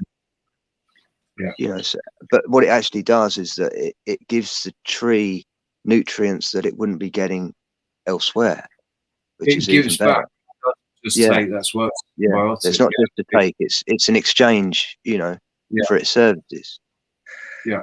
You know, and there are some trees that you would plant if it was very desolate and there's no nutrition in the ground at all. You'd plant loads of silver birches. That's the first thing you'd do. They're really easy to plant. They don't need much, you know, in nutrition in the soil. But after 2 or 3 years of dropping their leaves break down so easily, and they put so much back carbon into the soil so quickly. You'll get dormant seeds that have been sitting there that spring to life with wildflowers and stuff that just haven't had the nutrition in the soil, and they're called species trees. And they can change, you know, a place from a barren area. So, you know, looking back at where we've had resets, and, you know, we've had tsunamis, and we've had, you know, areas that have, like deserts, you know, you can change the terrain over years, and nature can do it itself with its wind-borne seeds, and, you know, birds that are dropping its own seeds through eating them as well. You know, you just got to watch nature. You know, watch how it evolves. Look at how forests do as well. Like after a fire. Well, some trees need fire to generate. You know, the cones actually require, some of the pine cones, they need fire in order to actually take the layer of protection off of the seed, you know. And that's the same with the frost as well. You know, an oak tree, in England we've got a problem at the moment for not having enough oaks, juvenile oaks. Nature is not providing it because we're not having a cold enough winter. We're not having a long enough cold snap for the acorns that you know, some of the squirrels have done for us, which is a nice idea. You know, thanks squirrels. It's cold, they do something. But it's cold and wet, isn't it? It's cold and wet. And it's not cold enough. You know, it hasn't gone through this frozen period that will actually crack the acorn and be able to produce this beautiful seed that will turn into a tree. They just turn to mush. That's all it is. You know, and the acorns get them anyway and eat them. You know. Yeah.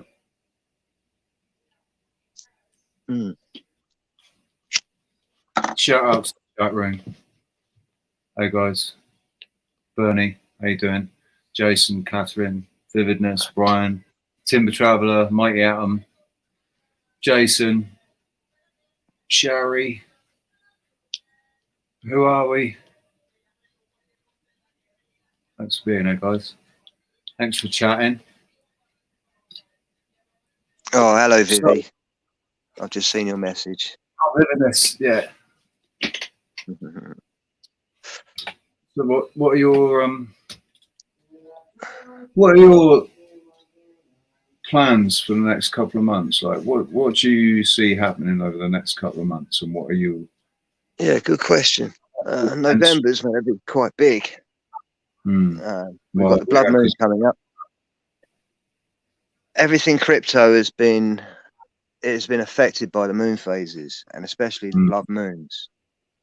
And I think either something quite big is going to happen. You know that the Vatican has drawn all of its money in by yesterday. Actually, it's assets. What they said was all of their assets. Assets, right? Yeah. Well, assets, I saw that as meaning like, what if potentially all of the birth certificates are assets? So they're specifically calling for every new birth certificate to be in by the end of filed. Yeah, possibly. As we are all assets with a national insurance number. Thanks to Sestui-Kevi in 1666, and everybody being ignorant to the fact that after 7 years they need to go and declare themselves as being here, alive and capable. Is it only 7 years though? Because I think isn't there a after 7 years you can do I think is it number 45 of the Roman law? I've got to look into that more, but you have to declare yourself with your non-fiction name. Yeah, I've got to look into that more. But yeah, either something's got to be done. Either we've all got to do it. You know, we've all got to do it. We've all got to do it.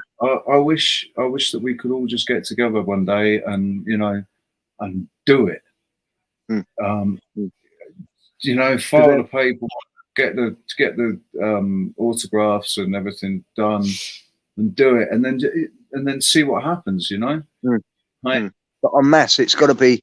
Like they say, no one listens to anything without a signature of 100,000. You need maybe 40% of the population to be on this. I think, for it to actually, have an effect.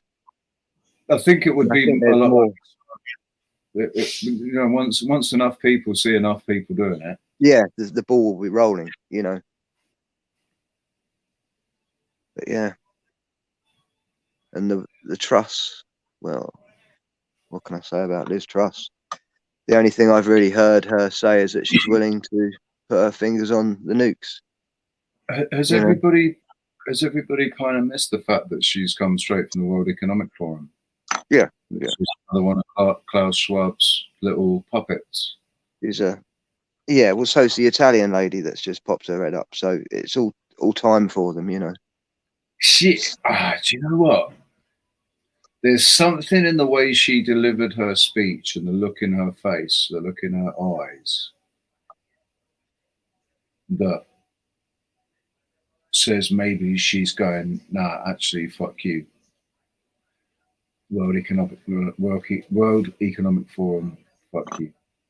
You were useful, and now I'm gonna take back Italy with my, maybe seen the turn of the tide. And was that a speech from the heart though? Was it, or was that a scripted speech? She was looking down a lot. She was, but that's where the auto cue is, right by her feet, to her left hand side. She was reading that all off, and that's all you need to know. Actors have a script. Doesn't matter what they say. Doesn't matter. You're not listening to the actor. You're listening to the play. They're doing it to get you to a false you know, security to go along with it until the very last minute. Yeah. That's how I see it. That's how I see it. You know, the same as how Biden can look so blatantly stupid, you know, and yet he's everyone's American president. That's just every single time leaves me absolutely dumbfounded. The guy can't string a coherent sentence together. He is clearly like mentally. He's an asset in many ways. Where he's walking around with his hands in front, you know, Mr. Burns' hands. The man is, well, it's either a really good actor that's playing the role really well, or that man has actually completely lost his marbles. I think it's the latter. For sure, it's the latter. You know, but what it's doing is that it's I don't know, it's giving an scapegoat, you know, to everything that's happening. You know, they'll sign him off. Basically, that's how he's going to get out of this, and he's not going to be prosecuted or anything, because they're going to 25th Amendment him. This is November coming up. He's going to disappear. He's going to disappear into a home. Like he'll probably go on to the Congress. He'll probably sit on Congress. It's hard, isn't it? Because they'll let him in. We've got the midterm elections going on in the US, and we've got the latest developments in the Ukraine with Putin taking in those 4 regions under his wing. On Wednesday, that's when the game changes. On Wednesday, when they'll actually be incorporated, and then from that, so they're retreating from that area. I can't remember the name of it. And everybody's going, oh yeah, but Ukraine's making powerful advances, and the Russians are running away with the tail between their legs. No, they're making a tactical retreat. So the Ukraine comes in, and then on Wednesday, they can officially declare that Ukraine's committed an act of war by entering Russian territory. Yeah. And the game changes instantly. And they're playing into it. That's all. Oh, man, we don't want to believe it, but they're going to crash the economy completely. That's where this is headed. This is where this is all going. They want absolute confusion, and they're boiling the pot for pandemonium. They want people to just go crazy.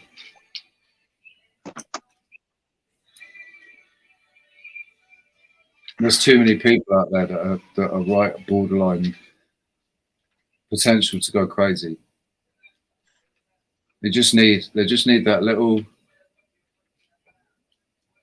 fuse thing to tip them over the edge. Yeah. When they go down the shop. You know, I've never heard of a country that's having a war so bad that we've gone into a recession because we're funding all of our money that we're printing, so our next generation can fund all of it. Only hurt us. The sanctions that they put don't hurt the economy. But at the same time, the Ukrainians are having a beach holiday on the coast. How's that? And they're having a lovely time with some Russians. And the Russians don't understand why they're having a nice time with the Ukrainians on the beach in their summer whilst their country is at war with. Dude, it's like I said yesterday. Whenever they paint the picture, they say, oh, Russia is at war with Ukraine and the West and Europe and England and America, and they paint this broad, you know, description saying that it's all of us. It's not. It's not. I love what Luke Radowski says, you know, okay, if they want to go to war, let them go to war. We'll find an area, annex off an area, and chuck them all in there with a bunch of weapons and say, go on, go for it. Go on, Well, Liz that's what Truss. we were taught as kids, that the general stood on the hill and he overwatched the battle, you know, and then we'll just call a truce for a second. We'll pick your best man. We'll have our best man, and they can fight it out. And the winner, you know, that's how they used to. That's how it was sold to us, you know. Yeah. That was the valiant fighting, you know, knights in armor, jousting. But that's the narrative that's now come from there. It's a proxy war. That's all it is. It's a proxy war. Every war has been a proxy war. Every war is a proxy war because they're never fighting themselves. They're always sending us out to do it for them. Yeah, yeah. And they'll all be funded by someone else that has an agenda somewhere else down the line. You know, Afghanistan originally was the Russians funding the Afghanistan free, you know, and the Americans were funding the Afghanistan freedom fighters to fight against the Russians. That's it. Afghanistan was just a proxy war between Russia and America again. Of course it was. Same in Yemen. You know, Russia were funding the Viet Cong, you know, and it was just funneling money. It's just all about drawing money out of the country, pretending that it's all going to be used in something, and it gets funneled elsewhere, and a play gets played out for us to show us where all the money's gone. What do you think about Putin? Did you hear his speech? Yeah, I mean, Putin's all part of it, but he's playing the game of a good guy, even though that he's been portrayed as the bad guy. He's always been portrayed as the bad guy, but you know, at this moment in time, he is the good guy out of all of this, even though that the media is, you know, what do? He owns a big country, you know. He's followed the rules of what Soviet Union has done for many, many years, but he's not part of the Bolsheviks. That's a completely different story. The Bolsheviks, I believe, are funding the Democrats, and they're part of the deep state. That's my take on everything. Straight from World they're War. the ones that took over Russia. Yeah. Sorry? Exactly the same influences as World War II. It's the same people, it's the same families, the same bloodlines controlling it, pulling the strings. Yeah. Yeah. Yeah. But like I think what I'd like to believe, it's not even what I like to believe, it's just this is the way it's coming across to me. Listening to his speech, the way he was talking to the people, obviously he was talking to the elites, but it's like he's from an older Russia, before the Soviet Union, when it, you know, maybe Tartarian type, like, so the whole Russian Revolution, you know, that was the Bolsheviks caused the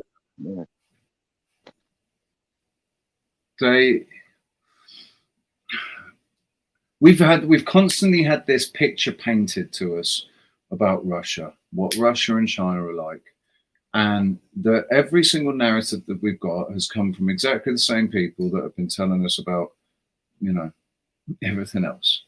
They lie about everything. So what if Russia and China are the good guys? What if they're their dictatorship, totalitarian dictatorship, isn't quite how it's portrayed to us.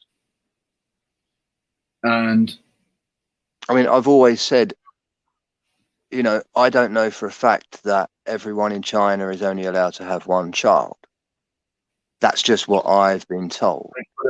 Now, I don't know anyone that lives over there, and anyone that comes over here, you know, has lived their life over here. You know, I've never met someone from China on holiday from China.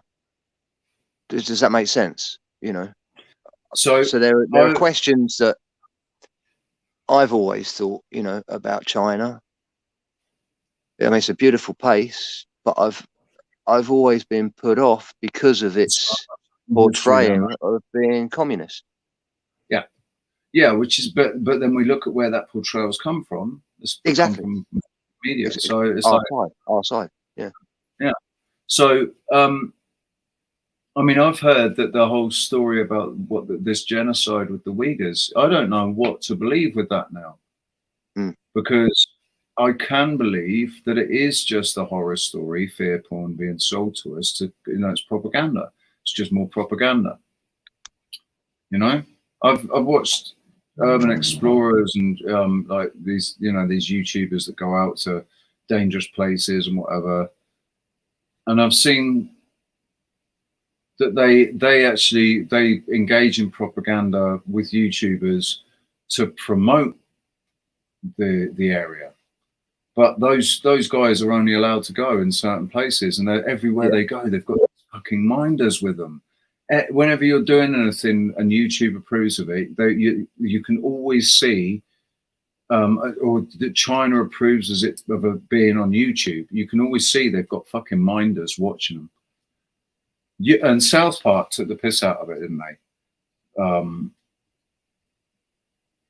About the censorship from China, like the lads start up a band, the band gets picked up, they're doing the video, and then the guy says, "Oh no, actually, sorry guys, can we just cut that bit about freedom of speech, about us being a free country? The Chinese don't like that, man, and we want to suck on the Chinese teat.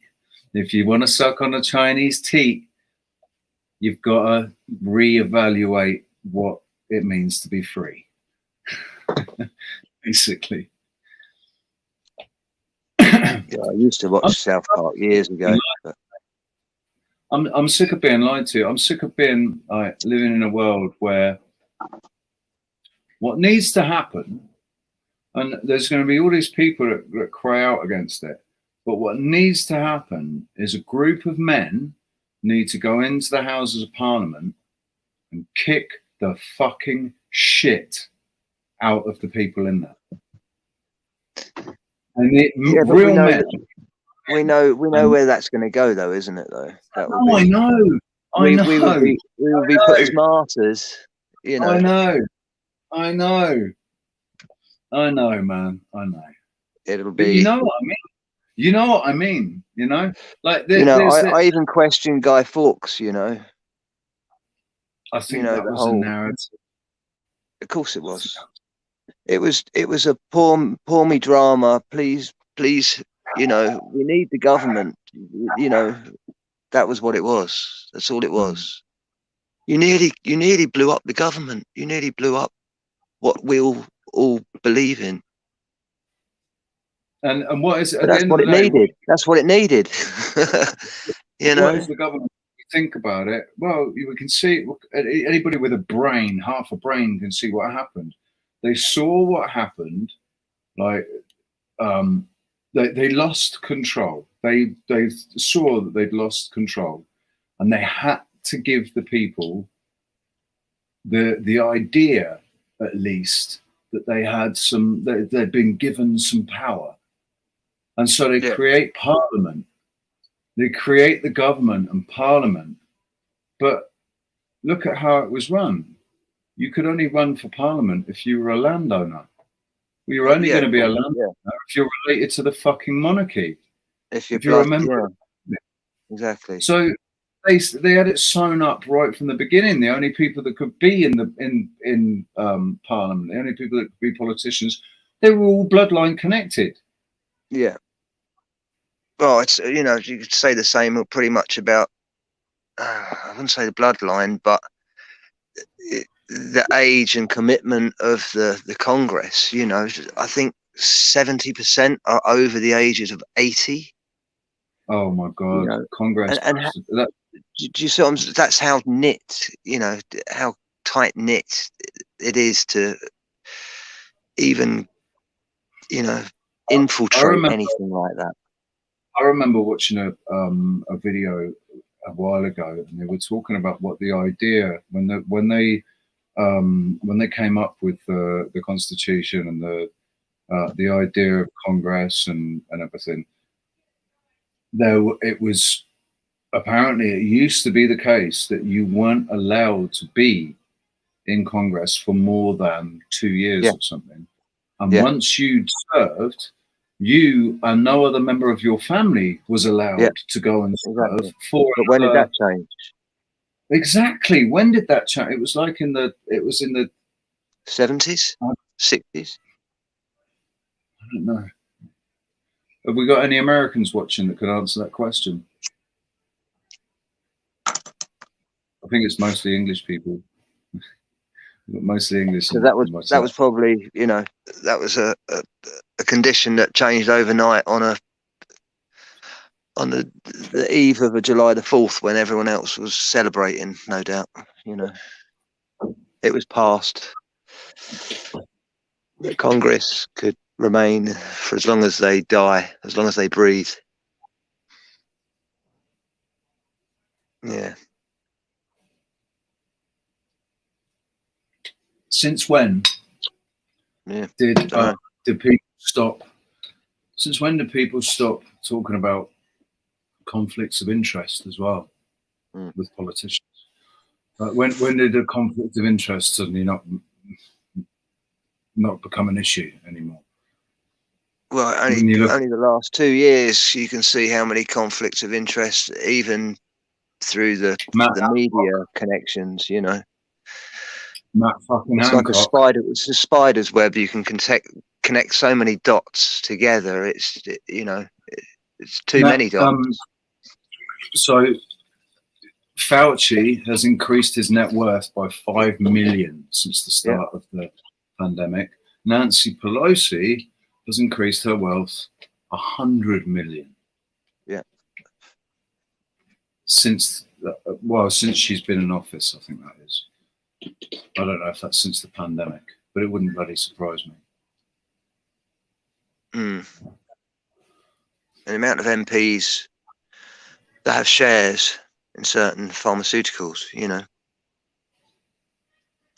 No, that's it. Like Hancock had 400,000 pounds worth of stock in Pfizer or something. And then that stock rises, you know, 300-400%. What's his other name? Is it Michael Gove or somebody? Gove was one.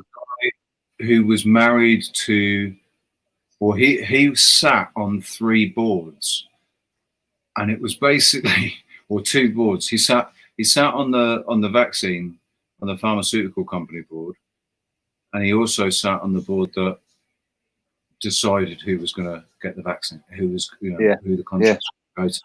So he was responsible for giving the contract to the pharmaceutical company that he was a large shareholder, or, you know, on the board of. So yeah, I was interested to hear about Jason's predictions for the end of this year. I don't know if you saw that. You know what? I started watching and something distracted me, and I need to watch the end of it.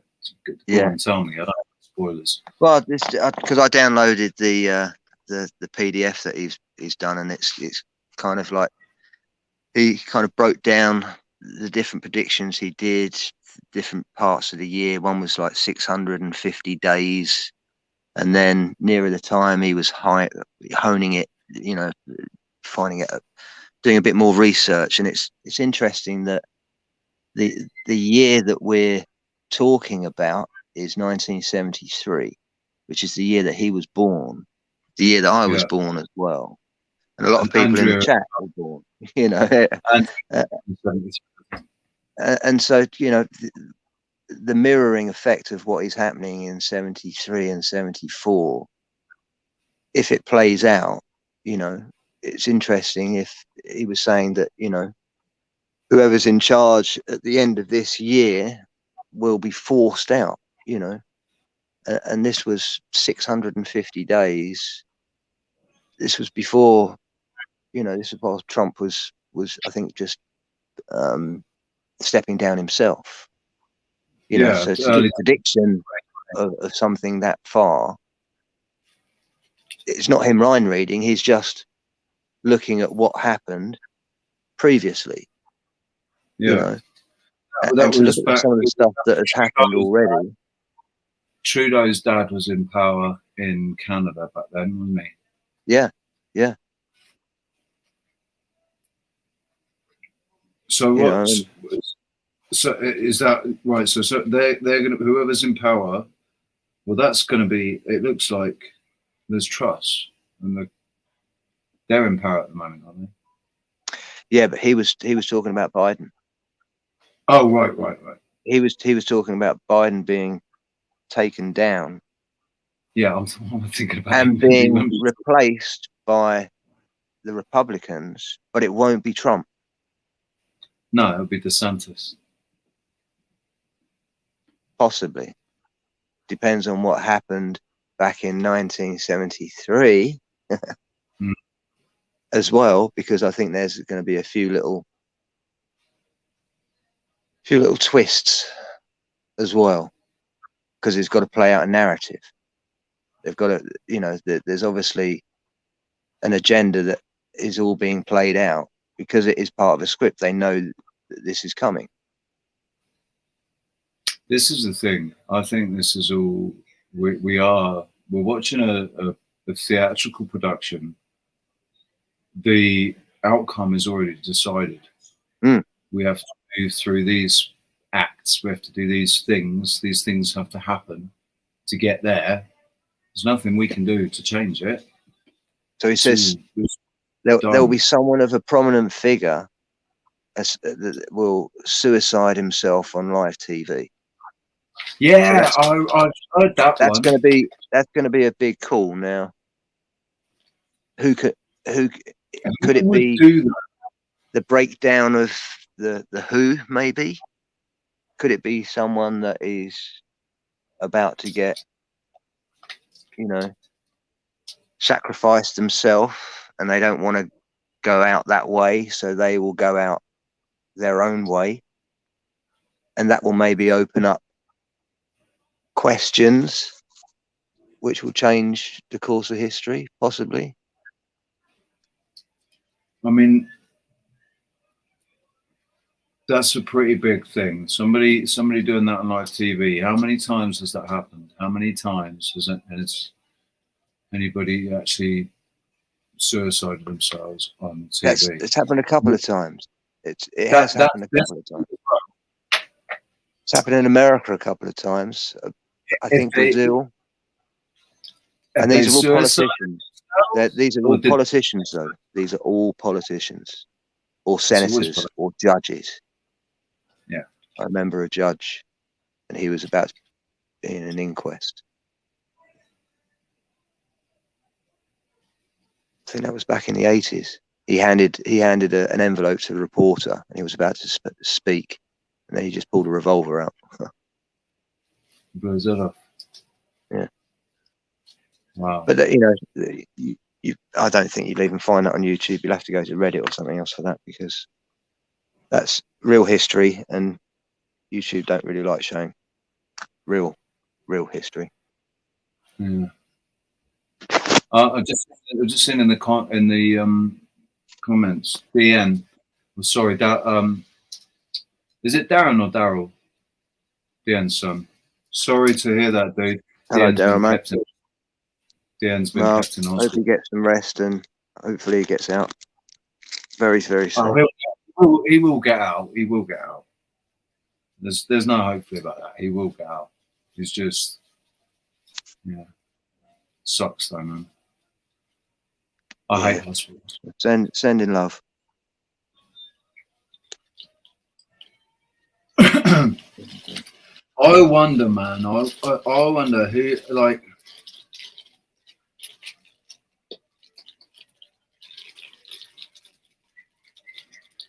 what would it be? You know, would it be a news anchor? Would it be a television star? Would it be a politician? Could be a news anchor.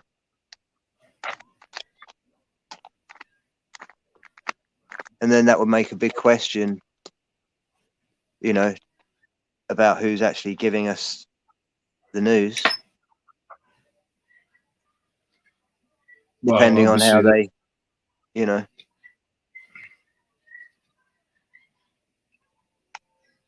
What's the other lady that I was following? She was a South African journalist, war correspondent. She's gone quiet. I've not heard her for a little while, but she was reporting on the Ukraine, the blonde one, saying that things, huh? the blonde, that she blonde. Yeah. She's like quite actually really attractive. Yeah, that's the That one. Yeah. Can't remember her name, but I can remember the face. Seen on Redacted. That's where I caught her was on Redacted. And if I bought her a drink, I'd remember what she drank. Yeah. But yeah, she's a fantastic reporter as well. I yeah, think that's why she's. I mean, I think she was in the middle of the apartheid when she was 14. Yeah. And you know, I think that's what really inspired her to show the actual truth. You know, that people were actually living in harmony, and it was the fact that it was all being rolled up by the news. And you know, politically, they were wanting a genocide in there, but the people that were living together didn't. You know, it was only the military that wanted the genocide. Yeah. And the military were all part of everything was provoked. And then you also had the Wagner group that was all part of it. I don't know if you know the Wagner group. I've heard of the Wagner group as well. Yeah, it's you know, Wagner. The music that's played. Ride of the Valkyries. Well, the Valkyries, yeah. Well, they're known as because they played that whilst they slaughter, and they're mercenaries, and that's where in real life Stanley Kubrick got it all from. You know, these are people that are paid to go and do it, and they're the Russian. I say Russian, but they were Russian during the time of the KGB. And now that they're their own independent, which is being paid by the highest bidder, and you can just guess who that is. It's not going to be Putin. It's going to be the other side that are creating the havoc that looks like it's the Russians that are doing it. You know, it's George Soros and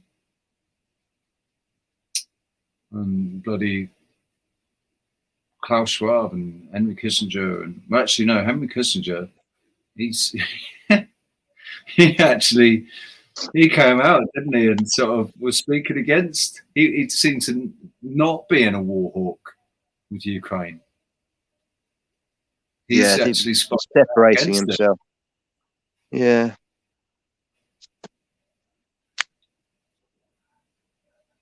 But people, like, I wonder how many people really, when they look at Klaus Schwab, they should just be looking at that because he was Henry Kissinger's protege, wasn't he?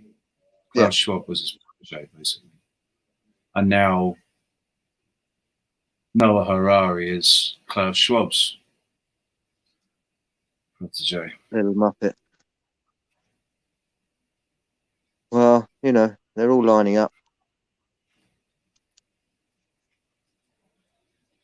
Imagine if we could, like, imagine if all it took was 100 men to reclaim their sovereignty and then legally take claim, like, and then use what they use the system, because everything basically is for the law. You would have to show time. Time would have to elapse to show that it worked. It's a difficult one. I think it's, people are. It's going to get to a point when people are, no matter what your income will be, if you're not saving money, you're going to start using your savings to live. And when that happens, that's when people are going to start thinking, what's going to happen now?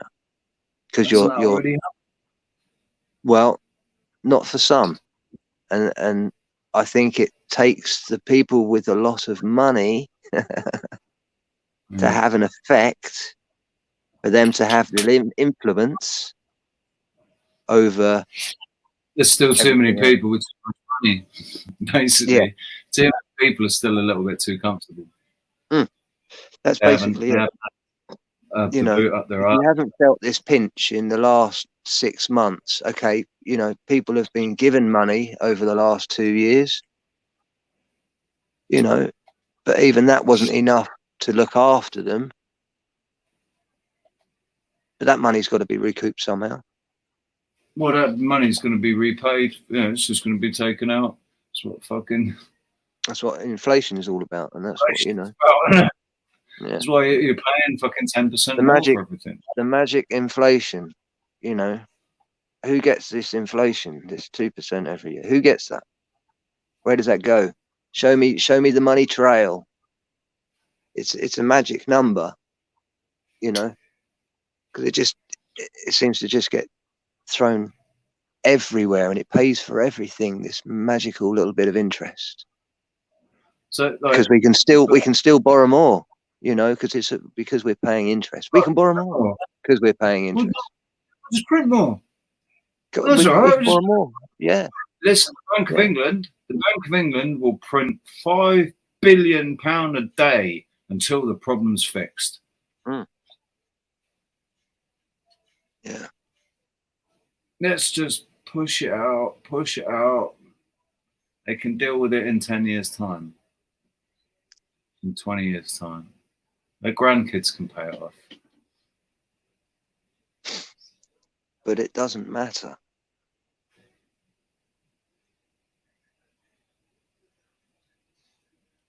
It doesn't. Because it's worthless. Money's worthless, yeah. It's perceived value. And there we go. That is, like I always say, it's the crux of it. Paul said that this toroidal field thing is the key to everything. No, perception is the key to everything. That's the only thing I disagree with Paul about. Yeah, perception is the key to everything, and there's nothing kind of stronger than people's perception of the value of money. The fact that this £50 note in my pocket has got value. For some, when it comes to money, like I do a carving.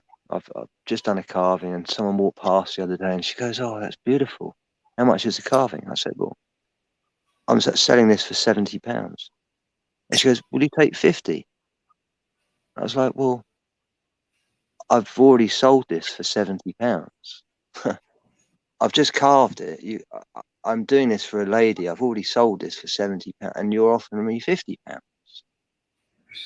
I said, "I can do you a smaller one for you for £50. But you have to wait a week, right?" And well, I'll do it tomorrow afternoon if you like. You know, I'll fit you in whenever. You know, to be nice to her. You know, and it's like, well, that's the value of what that is, and you know, it's.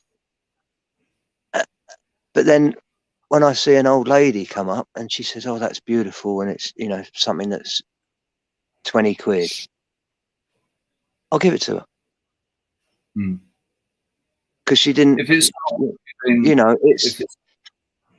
if you haven't it's already different. got somebody paid for She's it, not. you know, Yeah, it's not. she's shown me that it's beautiful and she loves it, but she didn't want. I don't know. She would have paid the £20 if I asked her £20. It's just, you know, I find that if for what I put into something, there's only a few things that I want to make, you know, back on the money. Everything else I'll do for free. I've got to eat, you know, and if people want firewood, I've got firewood. I won't sell them fire. You know, I won't. If they want firewood, I've got plenty of firewood. But it's my skill, it's my creation. I've spent 4 hours out of my day to create this because this other lady wanted it for 70 quid. That's absolutely fine. That's cheap, you know, for 4 hours work for a carver. 4 hours, that is bloody cheap. You know, you should But be. that's in my own time off, and that's, you know, and that's just, that gets me out of the house, gets me away from the kids for 4 hours, and Carving is a form of sculpture.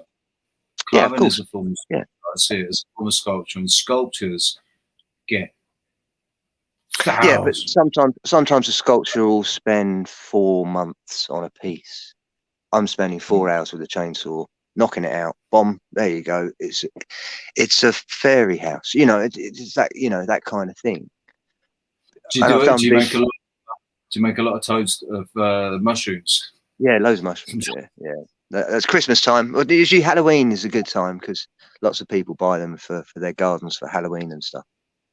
But yeah, Halloween. But yeah, come up to Christmas time, I do fairy houses and Halloween.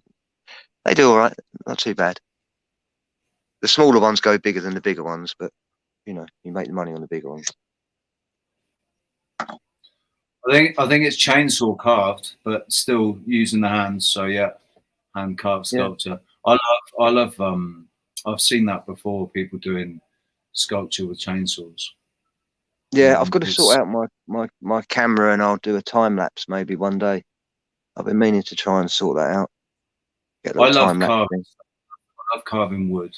I used to carve staffs, walking staffs. Yeah, yeah, Do the tops. Love doing intricate carvings, and I wanted to get into.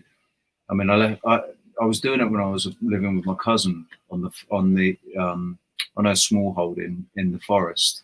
yeah, So I had lots of access to wood, and I had all these ideas. I was going to use leather and, you know, wrap leather and use yeah. precious, you know, use Like using the stones. wooden horse. Did he have a little wooden horse? And he Yeah, had a. well, I stopped doing it because I don't have the access to wood anymore, and I don't have the tools and stuff. But it's always something that I will, if the opportunity presents itself, or if I'm able to create the opportunity, I'd love to get back into doing, you know, making walking staffs and stuff. Just things Yeah. like that. Well, Like wooden so make, Ecuador, there'll be plenty of opportunities there. There's plenty of wood. yeah. Make it making little jewelry boxes, or, you know, just making Yeah. boxes and chests, and love doing that, man. I've always imagined. Well, I used to love the old Tarzan movies years ago. Remember the old Tarzan movies? Yes. And his Let's watch the treehouse. Do you remember his big old treehouse? Yeah. And he had the elephant that used to put his foot on the lift, and it used to send the lift up, and it'd send water up to the top. That's what I can imagine in Ecuador. That's what you need to look for, a self-sufficient, off the ground place. What we're looking to do, right? So we've been looking at the Earth ships. You know what Earth ships look like? The way they recycle the water. Yeah. They have like they just use vegetable oil, but it's an enclosed system that basically heats everywhere. They use it for the cooking, everything, and they're brilliant. They're absolutely brilliant, and I reckon there's a way that we can incorporate that into a treehouse. So we have a self-sufficient, you know, where we recycle the water, Yeah. and we have some, you know, self-sustaining kind of system going on with the house. But we might have to be realistic, because there's all sorts. When I think about it in detail, the biggest thing is the movement of the tree, how the trees are moving, and how windy it is. Like, it gets quite windy here, so the trees do move. So in Ecuador, I imagine it can get windy and the trees move. So we got to think about. I don't want to put any pressure on the tree, you know. I want to design a tree house that really it's a house built around a tree. Yeah, well, you'd put it on stilts, and you'd encompass the tree within the house, and you'd give that enough room. Have the center, have like a banister around. Yeah, absolutely. The give tree's enough room for it to grow, and then in the years you can always cut that banister off and give a bit more growth when the tree grows a bit more. You know, that's another thing you have to put into it. You know, but you just extend another compartment somewhere else. You know, that's a good thing about a treehouse. You can go up. You know, you can add on to it. But when I was thinking about it, that's exactly what I was thinking about. I was thinking about a Tarzan village. Yeah, just like Tarzan's, like maybe not vines to get. And it doesn't. No, of course not. No, but you'd want to keep it as simple as possible. Yeah, you know, that's the key to it. You know, the moment you start complicating things, you know, you just want life to be simple. Keep it simple. You know, simple and safe. You know, and you work on that basis, and if anything else is a bonus. But if there's not a way to do it well, then we'll just have to settle with earth ships. We'll just make the earth ships. Well, listen, there's already tree houses in Ecuador. You just got to do some research. You know, there's a place called the Treehouse. Yeah, I know. It's called Sachawasi. Yeah, and I didn't see many pictures of what the actual place was like. I don't know if there are any pictures of what the actual. I didn't see a treehouse. I don't remember seeing the treehouse. Maybe you got to take some mushrooms before though. Yeah, man. And you can see any mushrooms. But yeah, it's not just mushrooms over there as well. There's a form of sage. It's not salvia. It's similar to sage. It's from the sage family though. So it's and many roots as well. DMT roots, and bark. The dead man's vine. Or something. Yeah, dead man's vine as well. Yeah, quite prolific there. Mm. Not prolific. It's the wrong word, but you know what I'm. But yeah, no, you got to keep with the locals. Find out all the good things that are there, and also all the bad things. I mean, I'm sure there's some poisonous things that look very edible, and look very luscious to eat, and because you're in a different world without supermarkets, Are there poisonous tree frogs there? I think that's more Peru than Ecuador. I think that's more north. Peru's just below, isn't it? It's not really far. Yeah, it's not too far. I think it's only like two. But I think those, from what I know about those poisonous frogs, they're scared of you, and so you very rarely see them. It's as soon as they hear a noise, they're all in the water. Oh, do you know what? I watched the thing. Because the tribes have to catch them. Don't forget, they have I to watched catch them this from guy. poison. So I it's watched hard this for them guy. to get to them. He went on this trip, right? There are licensed shamans Yeah. and there's unlicensed shamans. Yeah. He went to a licensed shaman, but they couldn't find a frog. There were no frogs calling. They had to sit there and wait for the frog to call and then go out and catch it. Didn't turn up. So they went down to another shaman who wasn't licensed. It was the And village shaman, no doubt. Yeah. while they're with him, they get the report that the police are coming down, checking everyone. They're coming down with their riverboat and they're checking everyone, making sure that nobody's having any unlicensed Activities. Yeah. Yeah. But they were like, for a couple of days they were trying to find one, and they finally found one, and it just wasn't all that. The guy didn't put enough on, or it wasn't the right frog or something. That it didn't do what he was expecting. And I think it was just I don't know if they were doing it deliberately to stop people, to try and discourage people from doing it. But it was a complete blowout, man.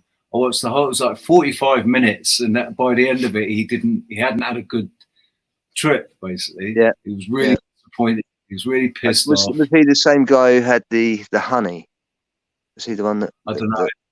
Because Is that the people? There was a guy that went, and they're like killer bees, and these. I think so. Yes, and they climb right to the top of these trees with these like burning, smouldering reeds or whatever they are, and they just basically have them in their teeth as they're climbing up, and swarms of bees around them, and they just get the whole of this honey. They're covered in honey. The whole body is covered in honey, and they slide back down, and the rest of the family are scooping the honey off his body and eating it. But it's hallucinogenic honey. Yeah. And all of them are just sitting around going crazy for like 20 minutes while it all kicks in, and then they're all euphoric and stuff. But yeah, there's lots of things. There was another like a coca leaf that once you broke it open and rubbed it had a little ointment in it, and he put it in his eye, and he described it as if he had like bionic eyesight, that he could focus in onto something that was a long way away, and he was so focused on it that it almost zoomed in, that he had the magnification. And no, because I was a P900. Yeah, exactly that. And he was spotting things that he wouldn't normally spot, and because it wasn't connected to his subconsciousness like a hallucinogenic, he was describing everything as if it was, as if he just put a pair of glasses on. And he said it stung his eyes first of all, but then after about a minute, it made his eyes so alert. And they used to do it just before they went hunting. That was the only time they used to do it, the tribe. What would be interesting is like, how most drugs, there's a come down, there's a depletion afterwards or whatever. So is the price of that for a couple of hours afterwards, once it's worn off, your eyesight is worse? No, I believe the only come down that you will ever get is from a chemical induced drug. Have you ever had a come down from anything else? You could say that marijuana. So once, like when you're smoking marijuana every day, especially people who wake and bake, you become like completely tolerant to it. It's not the same as when you remember when you first get really stoned. I remember. Yeah. I know your body requires it after a while. You know, it's just like there is a slight addiction. There is, like, let's say marijuana's not addictive. It is. There is a slight, but it's a I know that if I don't see my man within a certain week frame, you know, I get nervous just in case he goes on holiday for a couple of weeks, you know, and hasn't told me. But that's never happened because I've got too many mates. I get, my patience goes. I'm an incredibly patient guy, like with so many things. But when I've not had a smoke, and it would only last a couple of weeks. I remember I quit when I was in Portugal. Had this huge row with my girlfriend at the time because I promised her if we lived in a hotter country, if we moved to Portugal, I'd probably stop smoking weed. And so after about 6 months, she reminded me of this and was like, "You said you'd probably stop smoking weed, and it's 6 months later, and you're still smoking weed as much." Yeah, Portugal is the perfect place to smoke weed, don't they? But Portugal is fucking shit, mate. They've destroyed the weather there. Moving to Portugal was that's what made me realise that the weather in the UK has been manufactured for a long time. It's not meant to be grey like it is all the time in the UK. No, it's not meant to be. When was I in Portugal? That must have been late 80s, really. Oh, in the late 80s, it was a beautiful place, mate. Yeah. Late 80s, we hadn't changed the weather yet. But No, in 2000, it was absolutely stunning. It was like, you know. Dude, the chemtrails over Portugal in 2009 completely changed the weather. And the thing is, I moved here to Tenerife, and when I got here in 2015, Tenerife, the first thing that I noticed was there were no chemtrails. Yeah. There was a blue sky, and the clouds were normal clouds. And it wasn't until 2017, and in 2017, I'm driving down the motorway, and I see a plane leaving a fuck off great big long chemtrail, and I just in disbelief. I was like, "No, that's the first one." Yeah. No, they don't do that here. They don't do that here. What the fuck? As I'm saying this out loud in the car, and I'm looking at the chemtrail as I'm saying it, the entire thing from back to front, the entire thing just went poof and disappeared. All right? Can't explain that. Yep. Haven't managed to make that happen again, but it was a week or so before I saw another one, and then suddenly everywhere there were chemtrails. The whole sky was painted.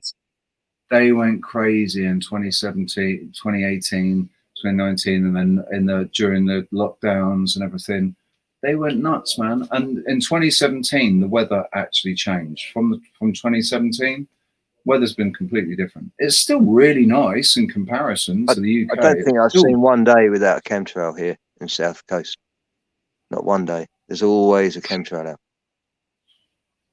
Yeah, you know, it's not that. And it's always, 6 o'clock in the morning, look up, it's beautiful, clear skies, and they've just started painting, And no matter what weather front you've got in, it's just cloudy all day. And by the time the sun is just about to go, it's almost like a moon, It's almost like a full moon. Yeah, because it's not. You can look at it because it's exactly. You've looked at it all afternoon. Yeah, that's the thing. From lunchtime onwards, you can tell what time of the day it is because you can physically see the sun, and it's not glowing. It's just looks like a full moon behind the clouds constantly. It's just diffused. It's constantly, yeah. So whether or not it's actually doing anything to the sun to defuse it, or I don't know, they say the sun's going through a cycle anyway. So if it's getting hotter, it would be going whiter, I suppose. That's usually the way it goes, isn't it? And then it goes if it went red, which years ago, all the paintings, if you look at the paintings years ago, the sun always was depicted as a red, and then it was more orange and yellow, and now white. You know, I'm not saying it's white every single day, because I have seen a nice, you know, sunrise and sunset, as they say, on if you're on a ball. The other day, we had But the majority of the time, there was a really weird light in the sky the other, like the light was weird the other day. I actually many filmed a time the light hasn't been right, as if it's completely just a switch. Someone's just turned on a different filter, you know. Yeah, this one, all the clouds had lit up orange and red, and just the air, the air was like this weird sort of orangey, yellowy, surreal, very surreal, like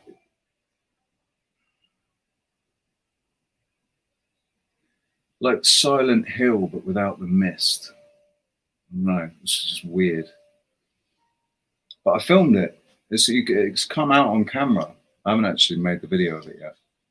But it's, you know, and it changed as well. It's like it changed. That light lasted for probably half an hour. And then well, there is that golden half an hour, as they say. Yeah, it wasn't a golden half hour. This was it was an unnatural light. I think it's what it was filtering through in the clouds. Maybe they'd given us a heavy dose of lithium that day. Partial eclipse or something, maybe. That kind of eeriness. Yeah, I suppose. When nature also is activated on it, not just our senses, you know. Because when we had that, was it total solar eclipse a little while ago? When was that? Was that 2005? I think there was a bigger one. There was a partial eclipse in 1999, right? And I was in Greece at the time. That was it back in then. Yeah, I remember. I had a welding visor in the back of the van at that time, so I actually was looking at it through the welding mask, and it was quite amazing, really. It was definitely not the moon.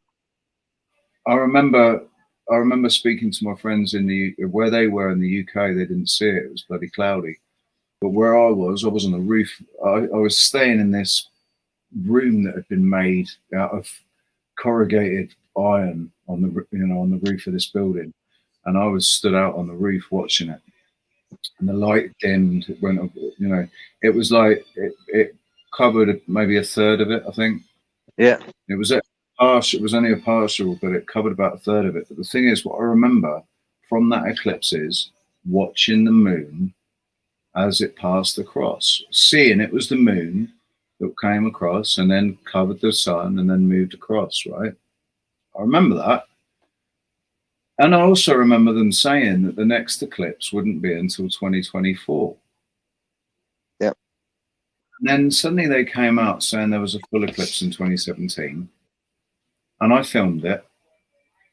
And where I was, I'd just done a gig, or I was doing a gig, and I was stood on the beach, and it was a full eclipse at the time. While I was filming, it was a full eclipse in America, and everyone's, oh yeah, it's a full eclipse, and I'm looking at the sun, and I can't even see the moon.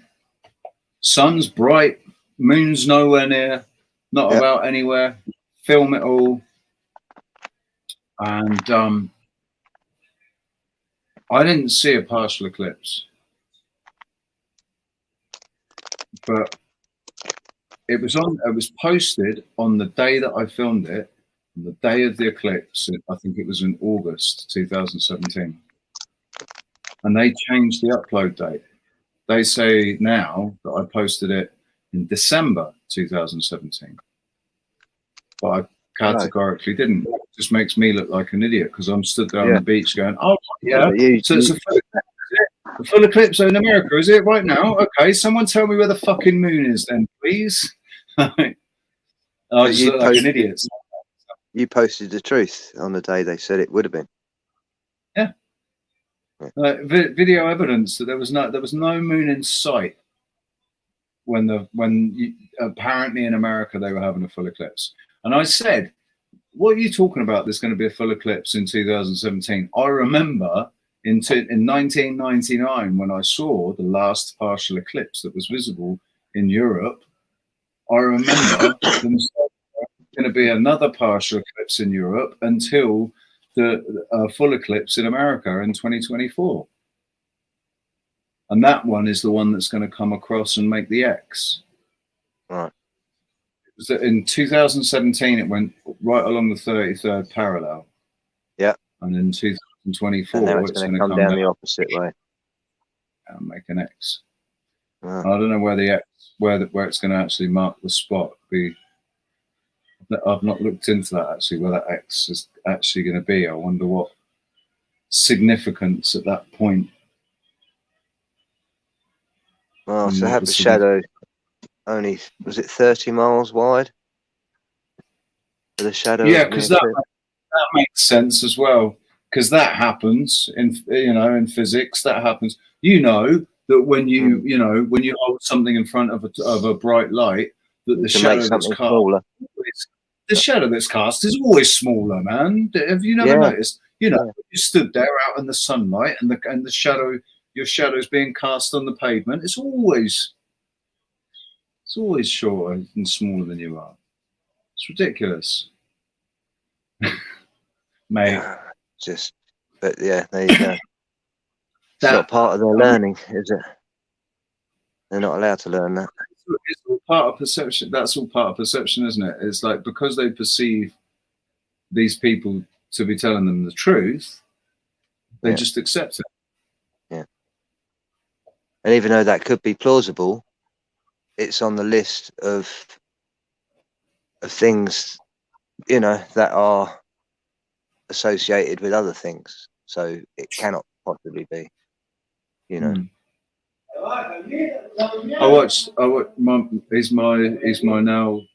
my go-to cowboy mentor. Dwayne, his name is, from something or other Ranger School in America. And he was talking about critical thinking. What is critical thinking? It's the ability to take something when somebody gives you an idea, be able to take it and put it down and look at it, and then maybe go around and get some other ideas. Go and put all those ideas on the table, and then use your own. It's not just the idea that's been given; it's been everything that you've knowledged, everything from the past. It's and using that knowledge to discern what the truth might be in the situation, or how much truth there is. This is why I'm saying shills have done a great thing, for the people that can discern. They've opened doors and opened, they've found the secrets within the messages that have been portrayed for the people that can't discern, and this is how deeper you get down the rabbit hole, and there are less people as we go, less people searching for the truth because we are using our discernment and not getting caught up in the shenanigans that are going along the way.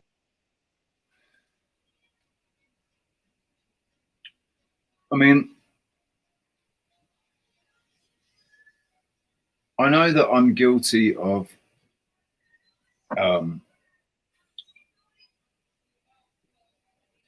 trusting other people's discernment, but I won't trust anybody's discernment. No, you shouldn't. No. Only yourself. And even then, we all make mistakes. Even then, we make mistakes. But that's what it's all about: is owning up to ourselves that we have made a mistake. that's the only way we can move on and learn from it, is acknowledging it, and acknowledging that other people can make mistakes as well. You know, and if we can't do that, then there's no point. Even if we make a mistake, we're not learning, are we? And what is a mistake if you think about it? Right, so we're in a theatre production right now. You know, we're all living our own movies, and Anything a mistake goes. Anything is goes. a mistake. That's all it is, isn't it? A mistake. You just fucked up. Let's do it again. Yeah. Let's not fuck up this time. It's not the end of the world. A mistake is not the end of the world. But then you've got the mix of the dog eat dog mentality that has been thrown into the mix. You know, and that's the crucial part of, you've got to hold back from that mentality, because that's gonna put a big spanner in the works. That's where balance is so important. That's why. But that's not, we're not taught that though. We're not taught that at all. Yeah, but that's why you can't send a bunch of men in to go and beat up all the politicians that are ripping us off left, right, and centre. No, but that's the answer. That is the answer. Yeah. But if those men were balanced men, you know, who literally just went in there to do what needed to be done to put these people in their place and remove them, but then, you know, not let all that go to their heads, not let the power and the influence go to their heads. That requires balance. Yeah. And unfortunately, it's when you take something, you give something. You know, it's an exchange. As you say, you've taken on the responsibility. It depends on how you use it. And it's got to be used in such a way that everyone is willing to participate willingly. Willingly is the key. You know, but you can also be willingly cohorted, you know, through mind control. So you've got to break everyone's mind before you can even, I don't know, how can you break the spell of 95% of the population of the UK? Maybe it's not 95%. Maybe I'm just being too generous. It's all the people that look to mainstream media. That's all it is. It's the people that look to mainstream media for their source of information, and they trust it. But that's also going to be a huge majority of people that are in the significant roles, you know. What significant role is, you know, someone who's high up there that is in our position? You know, I've not come across anyone that has either wanted to stand out to say that, you know, hey, I'm such and such, you know, I could possibly do something here. There isn't anyone. We're all our individual people, you know, with different skill sets. That the only way we could do it is come together as a community, as a group, but even then, you don't want to be classed as a group, you know, because groups get infiltrated and they get used, and they, you know, it's still got to be down to the individual, you know.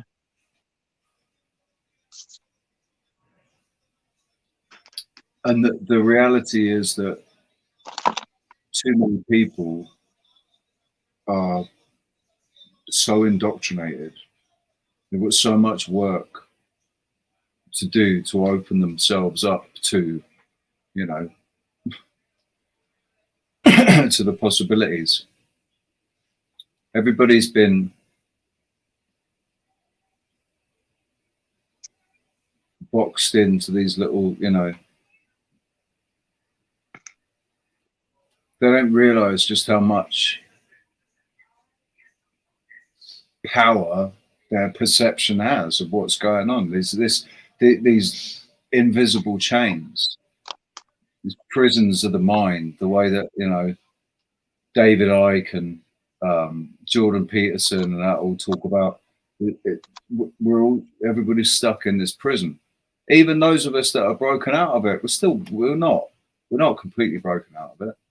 There's still this subconscious programming going on that's holding us back. Of course. We can only build on the concept of that we are slightly freer than those that aren't.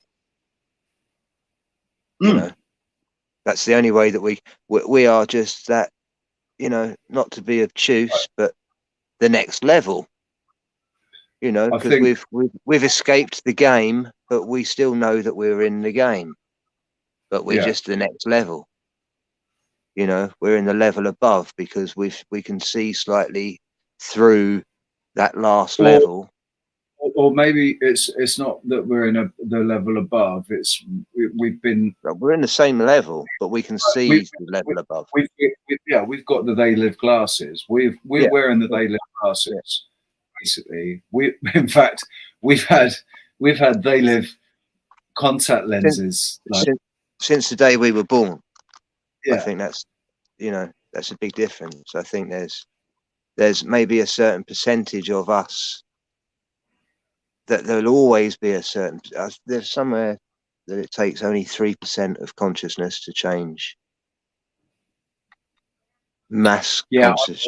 Somewhere else 1% as well, but 1%. Was it one between 1 and 3 activates? You know, monkey.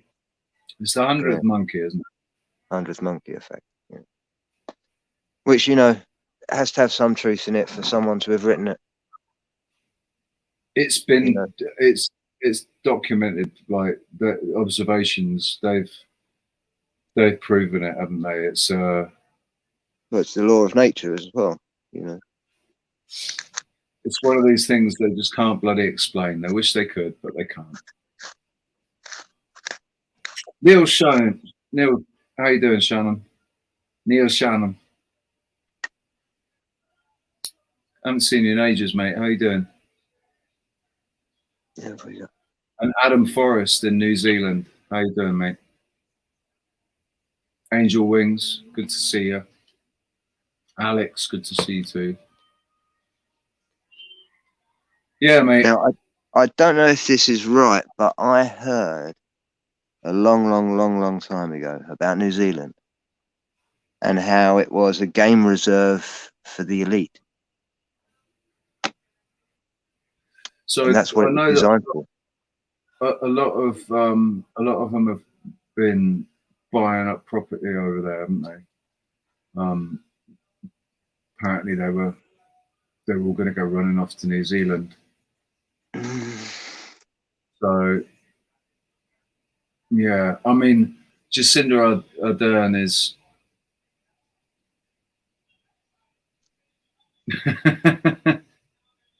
have you seen one of our latest interviews? Oh God, who was it? Carl Vernon. Hey, Red Eye. Oh, man. He did he just did a short about one of her interviews, and like, you can see it, the expression on her face, man. That woman's a joke. She's an absolute fucking joke. But she's completely in bed with, obviously, WEF and also the monarchy. Still. Of course, yeah. So New Zealand basically is just an extension of the UK, isn't it? New Zealand and Canada. They're like test pits. I think there's a lot of happy people in Canada. In some aspects, I think some families. To hear the death of the Queen, if I remember rightly, with all those missing children. For that story to have gone on and still, re-show its head after all these years, they must have something in it.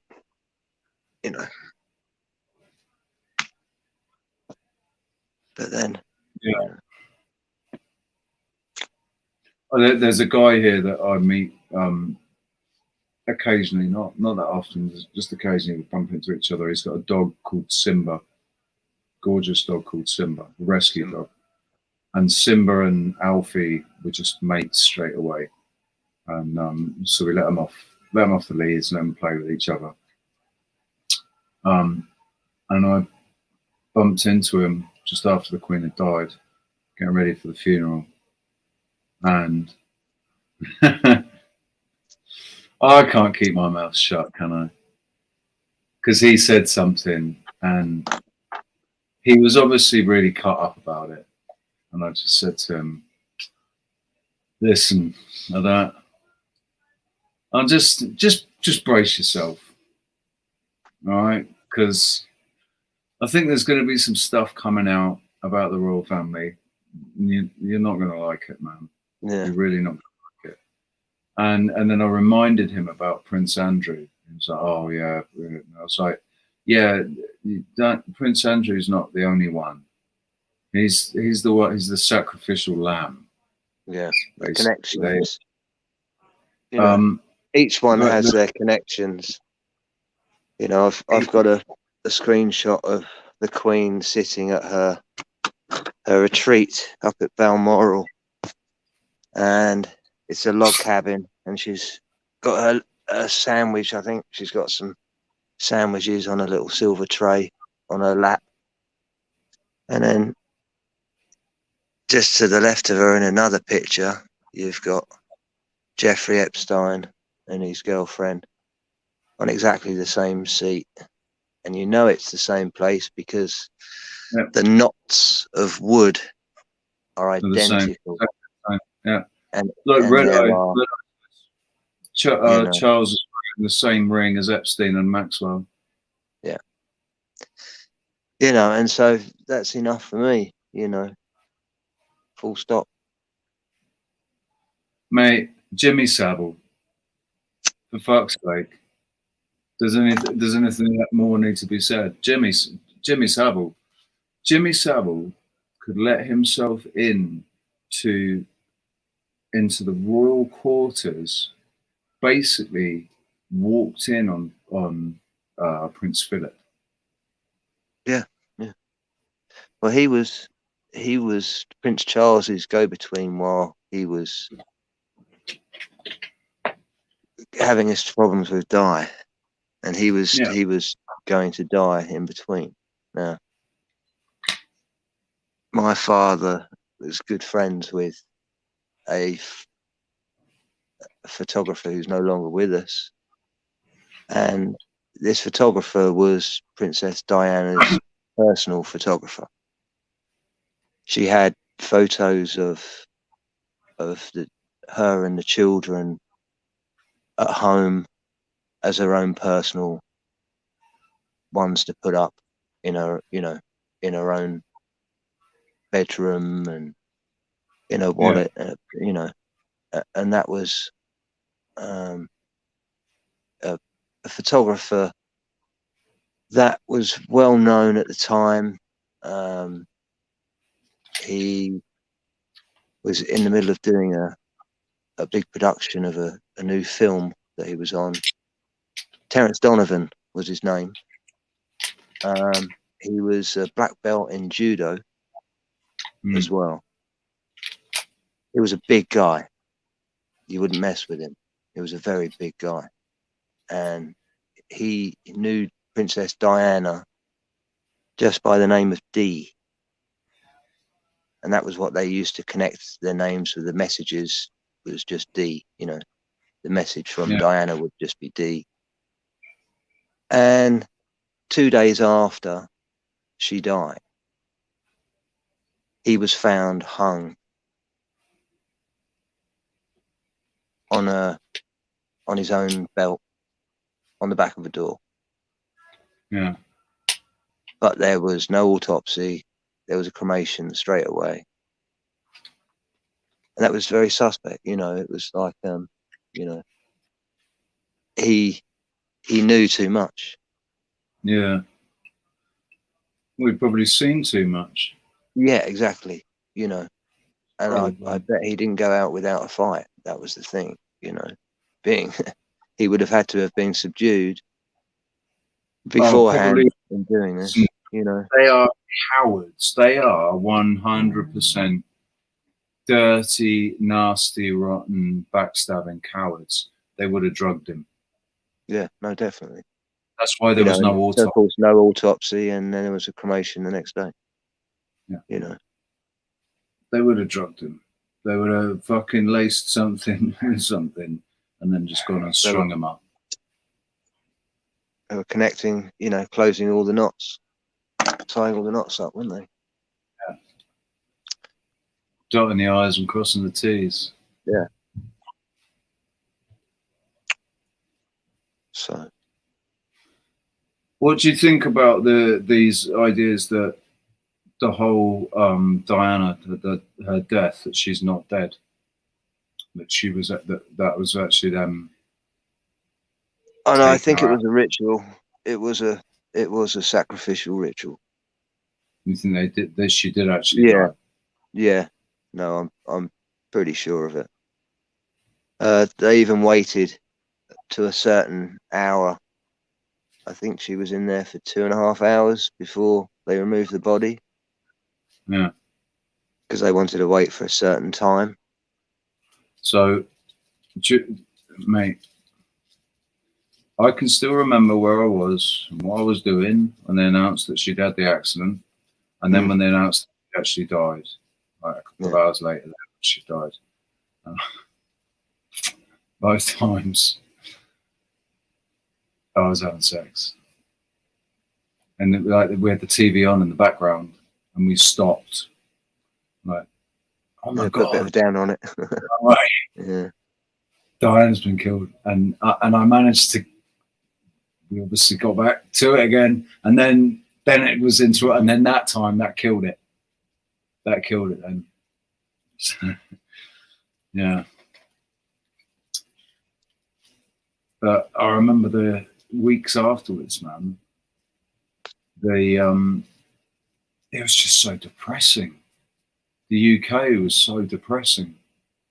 Everyone. Well, that's the media. That's the media for you, because they were pumping that every single day. Every channel you turned on, every that's single how it one worked, pumping out about. And have you seen the thing about the random number generators? All over the world, they've got random number generators, right? That are just pumping out random numbers all the time. And when Diana died, and it's not just when Diana died, it happened on 9/11. But the first time I think they noticed it and recorded it was when Diana died. Before they'd even announced that she was dead, all of the random number generators, all synced up and started pumping out the same number. Synchronicity. Yeah. So, yes, I think it was a ritual as well. No, for sure. For sure. To generate this grief and this energy, you know, to harness that. Well, energy needs okay, from my understanding, to in black magic and occult, that's why the TV was involved. It was, you know, we have these rituals on certain programs like the Eurovision Song Contest, the NFL mid-half time. Song contest, man. You've got so many people watching at that moment in time, and it's fueling we're releasing our energy at that moment, you know. And so a 9/11 event, it has to have people watching. It would have had to have 2 planes, even though there were no 2 planes. They would have had to have had 2 planes, because 1 plane wouldn't have been enough.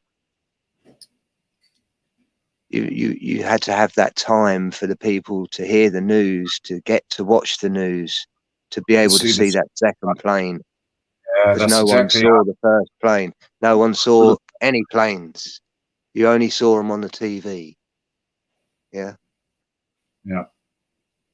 And so it turns a demolition into a terrorist attack. which then changes the complete Well, then reality. it galvanizes. Yeah. They focus their attention and their hatred on, like, they focused it all on the Taliban and what's his name? Yeah. Bin Laden. Well, in fact, the Taliban and the Taliban were looking after themselves. They were stopping all the CIA from going in there and causing all the trouble. They were sorting out the Wagner group at the time, which were sent in there to deal with them, so they can then deal with the CIA. The Wagner were sent in there to stir up trouble, so they asked the CIA for help. But when they were created, or they were allowed to be created by the CIA originally, anyway, weren't they? For Yes, yeah, to fight against the Russians. Yeah, yeah. So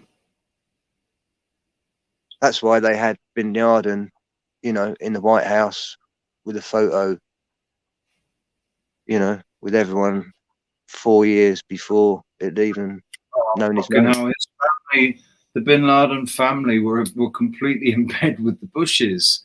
Of course, they were all tycoons. Yeah, they were best friends, man.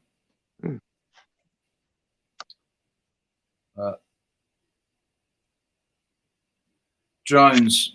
Brian Evans is saying drones. I'll tell you what definitely was drones, and that was Nord Stream 2, 1 and 2. That was drones. I still can't believe that either, man. I still can't believe that. Like, it's literally like earlier this year, you had multiple members of the American administration saying, basically, yeah, if this doesn't go the way we want it to go, Nord Stream 2 is going to end. Nord Stream 2 will not continue.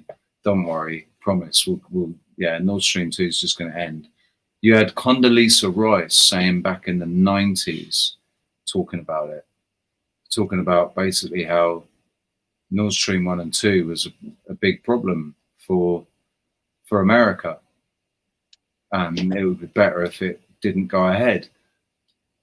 They've been planning it for years, man.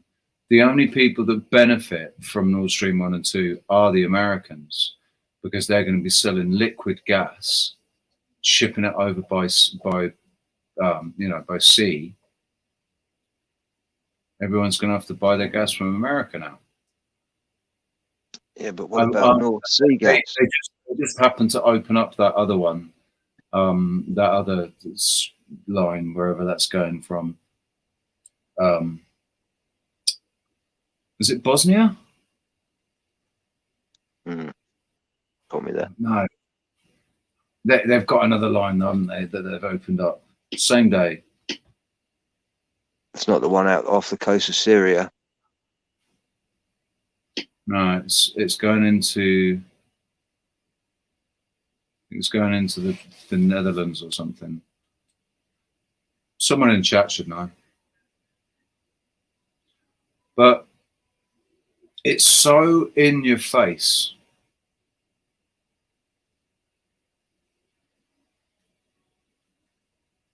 It's so blatant, like, and yet they still. It's like they're coming up. They're walking up to people, and they're just painting on their faces and drawing on their faces, and they're saying, "What? No, I didn't draw on your face. What are you talking about? Nothing there, mate. Yeah, there's nothing on your face. You're insane. You're a white supremacist, right, mate? I just saw you. You just stood in front of me and you drew on my face, and I can see in the mirror you've written "I'm a dickhead" right across my forehead. I watched you do it in front. I don't know what you're talking about, mate. We haven't written on you. You just wrote on your face. We watched you do it. You wrote on your own face. What are you talking about? Did I? Oh shit. Oh no. How did I do that? So dumb people are at the moment. Brainwashed, hypnotized. So it's brainwashing and hypnotizing. It's massive hypnotizing. Everybody watching they love mainstream. it. They love it because you talk about it and they They don't want to. They don't even want to bring the idea up. You know, they don't even want to have a conversation about it because they know They've got nothing. You're speaking against the program. Well, they know that they've got instantly nothing. They're Agent Smiths instantly at that point. The moment you know, because it's your frequency that you're letting off, and it's not resonating against their frequency, and their defense system is to then bring up their Agent Smith, you know, and the programming then kicks in. It's the toroidal field thing that Paul was talking about, isn't it? It's the aura basically, and sometimes you don't even have to say anything. Yeah, those that are the Agent Smiths, they've got really dim, low, dull auras, and even though they don't know it, they can see. They know that you've got so much more energy coming off. Yeah, they can't deal with it. Yeah, you just got to blow those ones away. Walk past them. Don't even give them any energy. So this guy that I was talking about, his dog called Simba, lovely old guy he is, but I think I've fucked that. Fuck that French. He doesn't look at me the same now. He was too much of a royalist. Yeah, he is a royalist.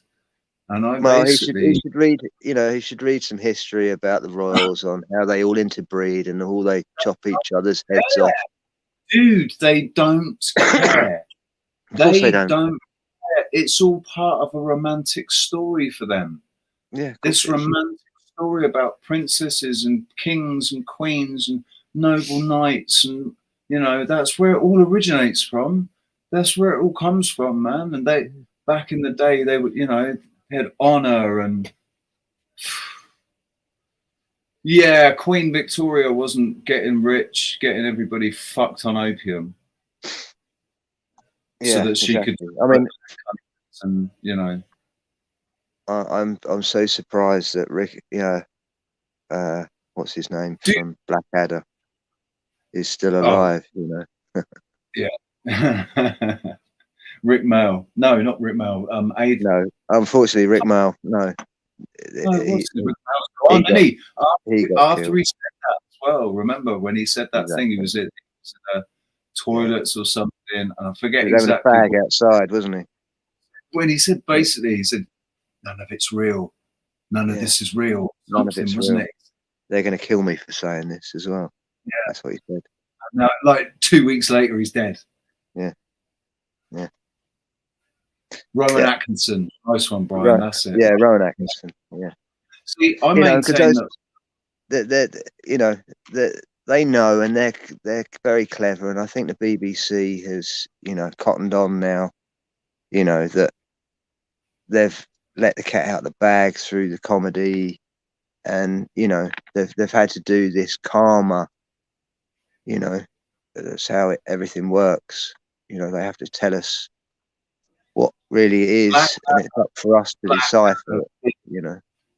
Blackadder did it, right? The whole British comedy, right, and American comedy to an extent, but British comedy and satire has been. The Christmas Carol was amazing. Rowan Atkinson, Christmas Carol. Yeah. If you've ever seen that at Christmas, it's if you want to get into a Christmas spirit, that is the one to watch, you know. Because it's got everything of, you know, if you've got nothing, that's what you want to watch. Dude, he makes the best out of nothing. The truth drops in Blackadder are insane in every single one, and they show us how the people that we see to be in charge aren't the ones in charge. The ones that are in positions below them are always manipulating them. They're being, you know, they're basically stupid people are put out front because they're easily manipulated. Well, there was that one scene, wasn't it, when they declared that they were all going on strike, and so the king took 4 hours to put both legs into one leg. Oh God! Yeah. That was No, too he says, much, what, you know. Black Baldrick says to him, "What's that? Oh, that's the prince. He's trying to get Prince Albert, isn't it? Is it Prince Albert? yeah, Prince George. When Prince George. He goes away, doesn't he? Mm. Isn't it when he goes away on the no, it's not the revolution, it's not the French Revolution, but he comes back and he's still hopping around with both legs in one trouser leg. Because no one's dressed him. He doesn't know how to dress himself. No. Did you watch Prince Charles shooing away the inkwell and that when he wanted to sit down and there was an inkwell there that I'd swear it wasn't being used as an inkwell. It's been used for something else. And what he was asking to be brushed away was hidden behind where it had spilled. Get rid of that for me. Like, but yeah, I'd love it, man. What would happen if Prince Charles woke up tomorrow morning and all of his staff had gone and literally just dropped everything that they were doing? Yeah. Like, just went, do you know what? Just dropped it all and fucked off. What would he do? He wouldn't know how to boil an egg. I mean, he'd be straight on the phone. He'd be straight on the phone to somebody. If he could find a phone. If he could find a phone. I don't know. I reckon he's got a phone next to his bed to call the butler. Yeah. Well, how do I get an outside line? Bloody hell! I've only got the butler station at the bar.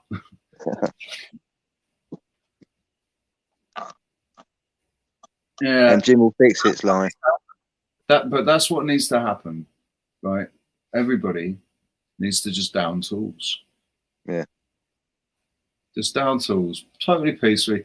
Down tools. Don't even go out. Go out and protest. Don't go out and protest. Stay at home, fucking watch TV and see how long it takes them to put it on mainstream media that everybody's fucked off. Work and just like. I keep going back to the end of the film They Live, and they were at the TV studios, weren't they?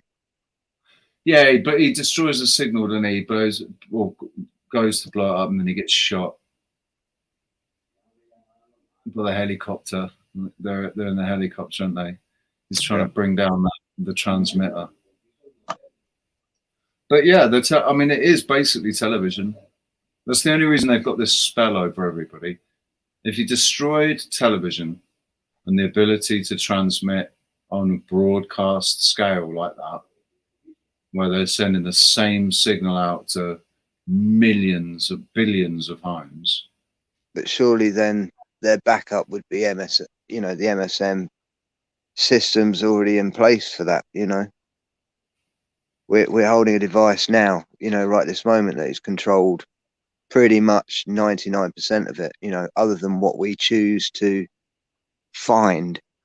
If there's not that option to find other people. Neil, sorry, man. So I just saw you there. Hey, then see you later. Take it easy. Have a good day. Sorry, mate. Neil's off to work. I think. Matrix is calling. Yeah. See you later, Neil. He's in New Zealand, isn't he? New Zealand, Neil. Yeah. Same place as Adam. So yeah. Sorry, mate, interrupted you. I can't remember what I'm saying now. Non-hostile takeover is the right idea. Yeah. Well, it can only be the way, I think they planned in our history, that our knowledge, that the French Revolution, it would be the way to go to take over a government. But then that's just asking for a bullet in your head, It's not now. It's not now. They've got all the weapons. Exactly. Somebody went out and dished out fucking AR-15s to everybody. They just come out with their frequency weapons. Yeah. They come out, dude. They are going to be one step in front of us. So it has to be, we have to break the mind control of the mass population. Yeah, they think they can predict what we're going to do. And they've predicted all these different things that we can do. So we have to basically turn left. Yeah. And they think we're going to turn right, we turn left. Because what they can't do is read our thoughts. They wish they could. They want to. They can't. All they can do is take a well, that will be the next step. That's what they're aiming for, isn't it? They want to be able to control our thoughts, you know. And that's what the Neuralink's about, and the jibby jab as well, I think. Yeah, no, it's all. It has to be connected because there's no other way of a push. You know, the push is for a particular reason. There wouldn't have been a push otherwise, because people would be willing if they knew in their hearts they would be willing. But there was a push, and there was a blatant push, and then there was a bigger push, and then there was such a blatant push, and there still is a push in places. Pushing it again, even though it's coming out, the info's coming out. You know, the Pfizer documents have come out. All the data's coming out about these unusually high death rates. You know, unexplained. For a flu, there's a flu and a thingy combined. Yeah, that's the latest thing. Got winter coming. Yeah, got to protect everybody from the flu. Oh God forbid anybody get the flu. I mean, I never understood that anyway. I was just like, listen, I've had the flu, and it's bad. You feel like shit, but you're not. Yeah, but I've always felt at the moment I'm over the flu, I felt like I'm energized. I feel brilliant. I'm ready for the next one. That's how my body is. You know, I've naturally felt it's not going to be that bad next time. That's how I felt all the time. It never has been. And if I do come down with something, it's usually from the pain that I've put my back through, and then that goes into almost like a fever, and then that triggers off other things, that are toxins that are inside you of all the crap that you eat as well, you know. But I'm fit, I'm healthy, I'm not overweight. I still plant trees. I don't eat the best, but then who does? You know. But if you're working outside, you're getting the sun. Yeah, exactly. Yeah. Not as if I'm not. You know. I think that a natural byproduct of like waking up is that your body starts to work properly, right? Because as you remember, your body remembers, and so all of these things that are toxic and harmful aren't. It's not quite the same for us. Yeah. Because we're out through. So the body's able to, once you realise that you know just how fucking amazing the human body is. Anyway. Yeah. Well, I've had a couple of numerous jobs, and I can say that the driving jobs that I've done, I've noticed I can put on weight much easier. Just because I'm driving, and as I'm eating, I'm drinking, it's sloshing around my belly. I'm not moving. I'm not doing anything. Even though I'm doing physical work at the end of the day and I'm moving boxes and stuff, because the amount of hours that I'm sitting there and actually driving, I'm putting on a beer gut, you know, as it were. You know, even though I don't drink a beer gut, it's producing a beer gut. So as soon as I quit that job and I was doing something else more physical, I hadn't eaten or drink any differently, and the body mass just changes because that's the way it should be, you know. The body's not designed to sit in one position all day and do the same thing. It's not, you know. It's designed to evade what nature throws at you, and also to forage and hunt and feed your family. The fact You that don't you do that can climb, standing still. the fact that we're able to climb trees and jump and run and do all Yeah. these things, Yeah. there's a fucking reason for it. Like Yeah. because you're meant to do it. Your body's meant to do it. It wants to do Exactly. it. It's designed to do it. So You know. yeah. And so that's I mean, we're given too many things to make us sit still, and that is our problem. You know, and whether or not you put diet into it, if you're sitting still, you're going to be eating more. Doesn't matter, because it's there all the time. You know, if you're sitting there watching a film, you're going to be eating shitloads. You know, then you have your lunch, then you sit there and watch something else. I mean, I'll have a pick at this and a pick at that. You know, but you're not actually physically doing anything. I've always worked my body. I've always listened to my body. Yeah. So when I'm inactive, my appetite drops and I eat less. When I'm active, physically active, and I'm, then I'll get hungry and I'll eat more. Yeah. But you'll also appreciate what you eat when you're hungry. You'll taste it. As you're tasting it, it absorbs in your body.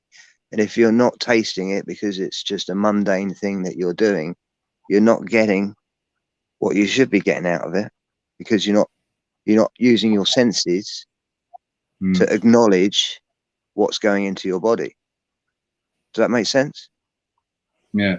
The purer the food is, and the more you can taste it, the more nutrition you're going to get out of it. But if it's bland, if it's if it's just a regular thing that you buy from your pasty and you open it up and stick it in the microwave, and it tastes the same, and you can taste it before you've eaten it, you're not going to get that nutrition from it, because it's almost like a programmed thing. Yeah. I think you've got to eat something. You've got to eat. It's got to be fresh. It's got to be. You can taste the difference as well. Yeah, like when you eat something that's good, even if you freeze it for a little while, it tastes absolutely fine if it's frozen. I swear I can feel it going through my blood, going to every part of my body if I eat something really good and healthy. Yeah. And there's certain that's that fruits. feeling. That's also your energy field building up. That's your Taurus. You're gaining energy, nutritious wise, and therefore that's exchanging your energy into your Taurus field.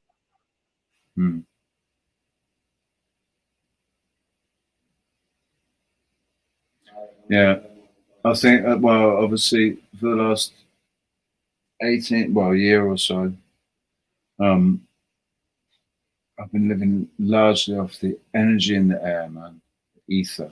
It's been, but I'm living proof that you can. I'm living proof that what they tell you about food is a lie. It's an absolute fucking lie.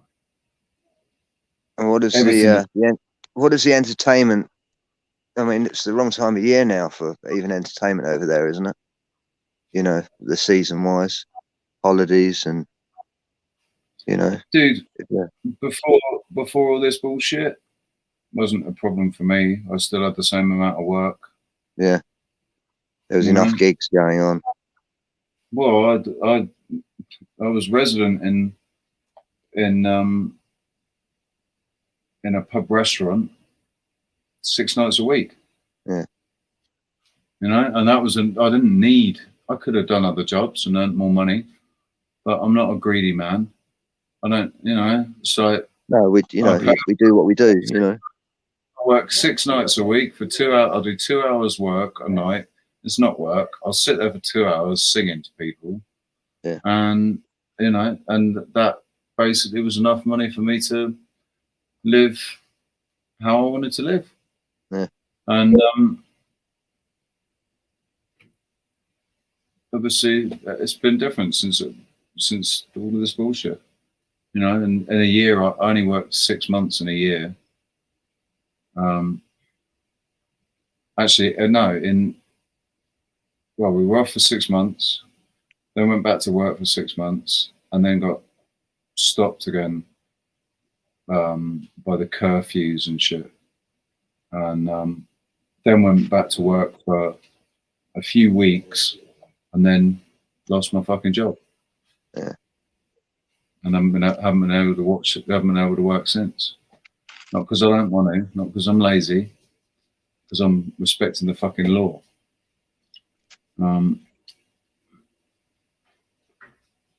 You know, now that law's got you in a fucking catch-22. It's screwing me, and because of fucking Brexit, because England's not part of the EU anymore. It means I can't just come back and get you know, do it.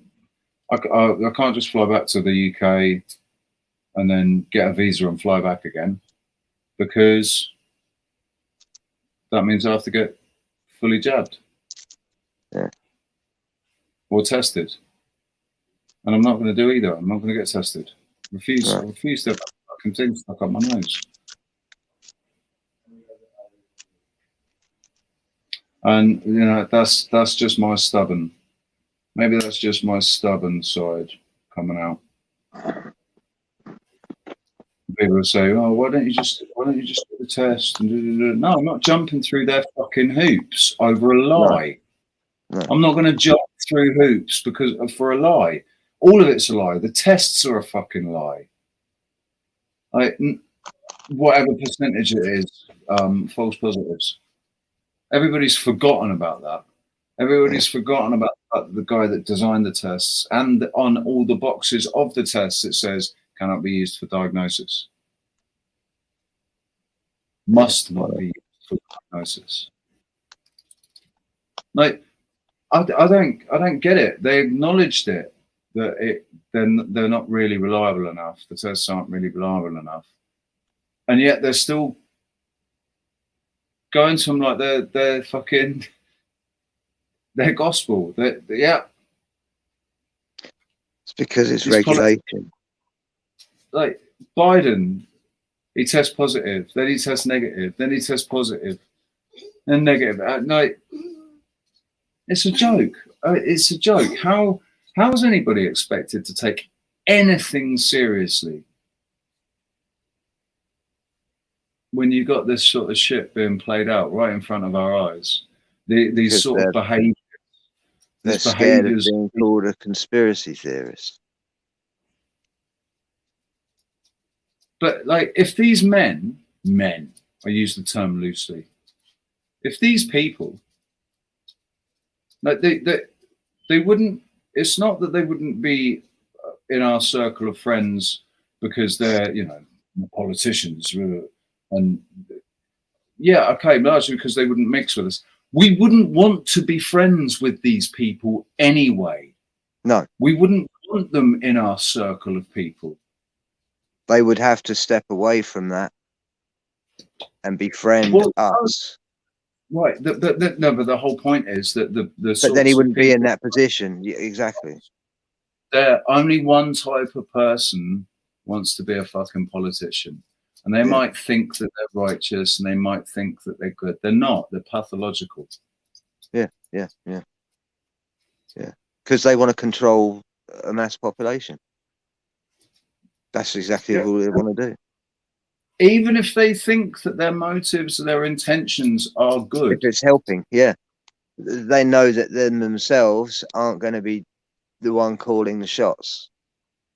They're going to play the game. They don't know that they will be puppets. They don't like being called puppets. But that's exactly what they do. Or they do, and they go in, you know, maybe some of them go in thinking, yeah, but I'm going to be the one that makes a difference. And then they get in there, and the first game they play, they realise that shit, I can't do anything because they'll just, I'll be gone. Yeah, well, straight away.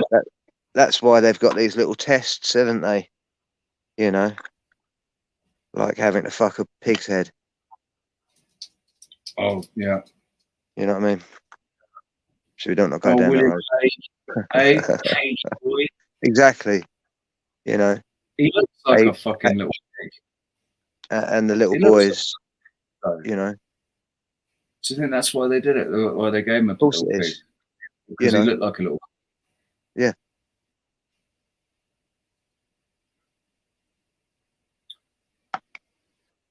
It'll be interesting to Nick see. Clark as well. Clark was another one. Clarky. Oh mate, all of them. You imagine what Tony Blair got up to? Yeah. Well, Boris had to. Yeah, he burnt a load of £50 notes in front of a homeless person. Right. I was right about Boris Johnson. Yeah. When what's her name had to step down, and he stepped in as interim temporary prime minister. Yeah. Back in 2015, wasn't it? Yeah. And I said back then, rah. Look at Boris Johnson and look at Trump. Because back then I had a different, almost identical. But yeah, it was like buffoons. Well, what it was when he was mayor, I knew he was going to be prime minister. How about that? Well, when he got when he became mayor, mate, I was just like, he was the laughing stock, and I knew then when the general public thought he was a laughing stock, and there was a few people, yet he was still in the position. I knew that he'd be a perfect candidate for prime minister. Well, when they made him prime minister or temporary prime minister, I said, yeah, Trump's going to win the election. Trump's going to win the election, basically. Yeah. If Boris Johnson is ever prime minister of England, because it mirrors the pond. Yeah. You know. Yeah.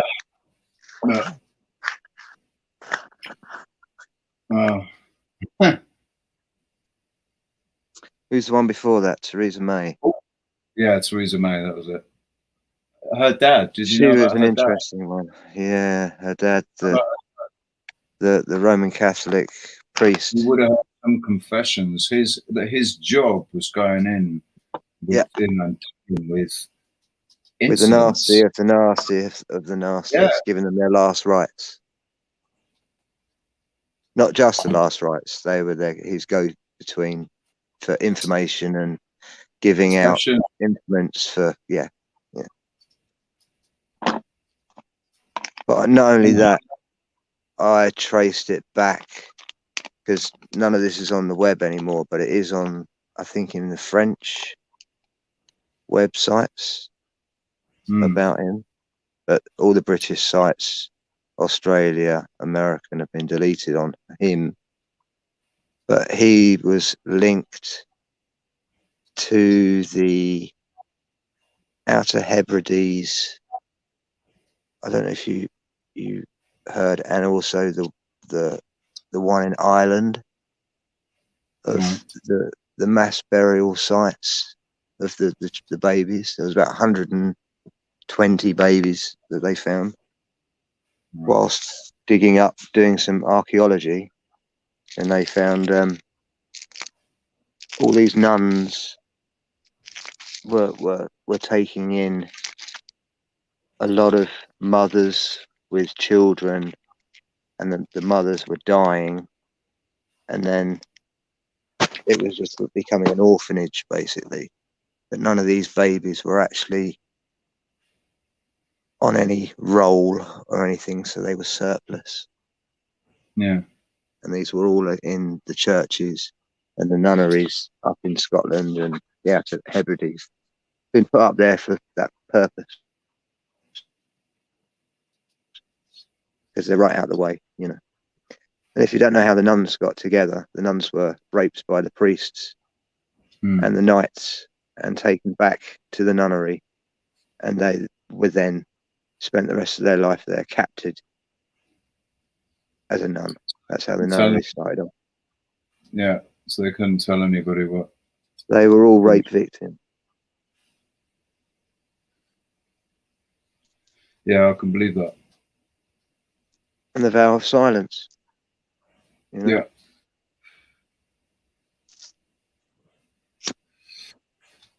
All we can do, man, is sit here and fucking watch it happen.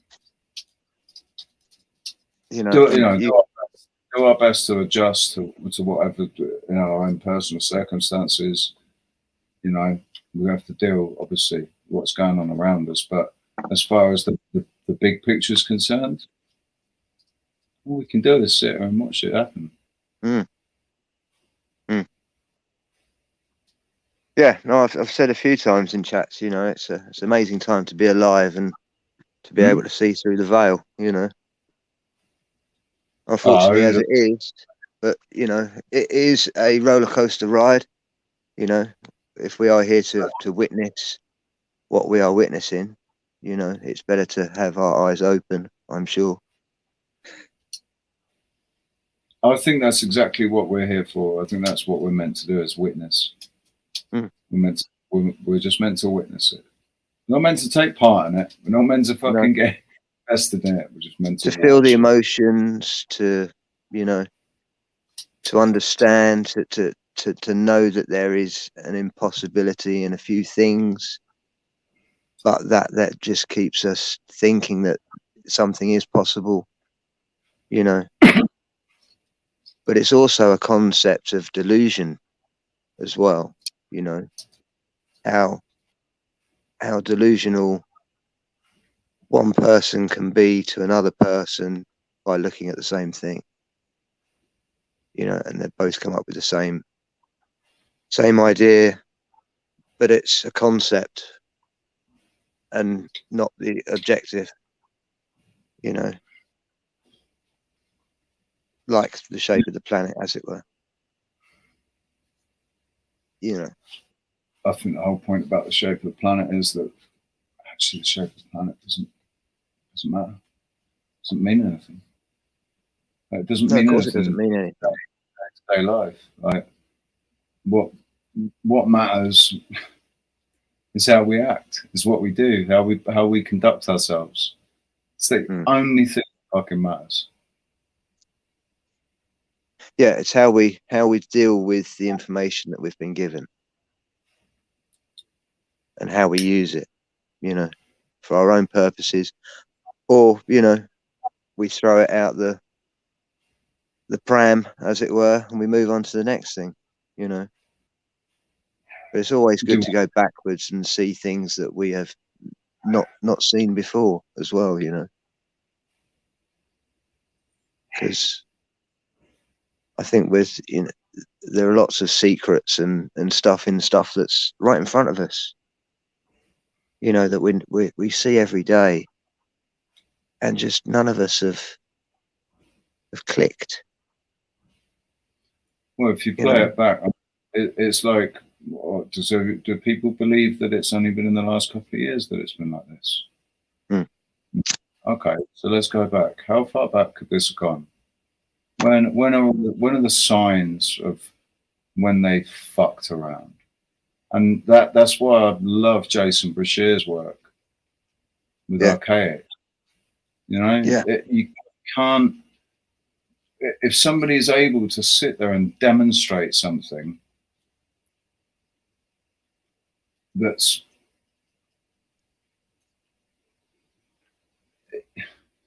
it just like these isometric projections and stuff that he's making, the things that he's predicting, the things that he's predicting. You can't make that up. You can't make it up.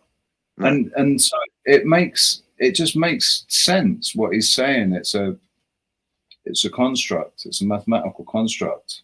Now Zal Moxie, bless him, he said to me that he thinks he's a shill. And, you know, if he is a thinks he's- shill, you know, he's giving away what no one else is giving away.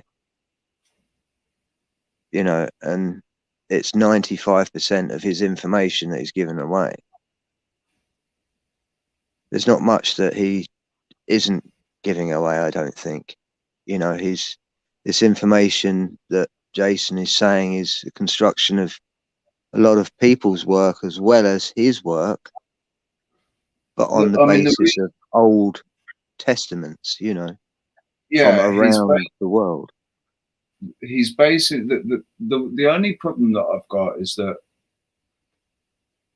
I don't have access to these books that he's got No, all the information. yeah, that's exactly what my thing was. You know, I've gone through some of the book lists that he's got, and yet, you know, some of them are £400, £500.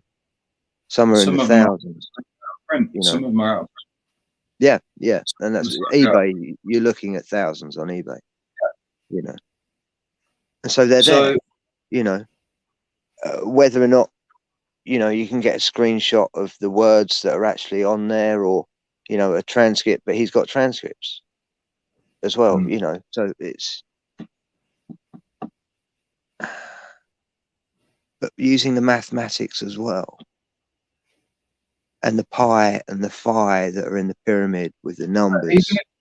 This is the thing. Even if he is a shill, right, you can't deny what he's saying. Exactly. Exactly.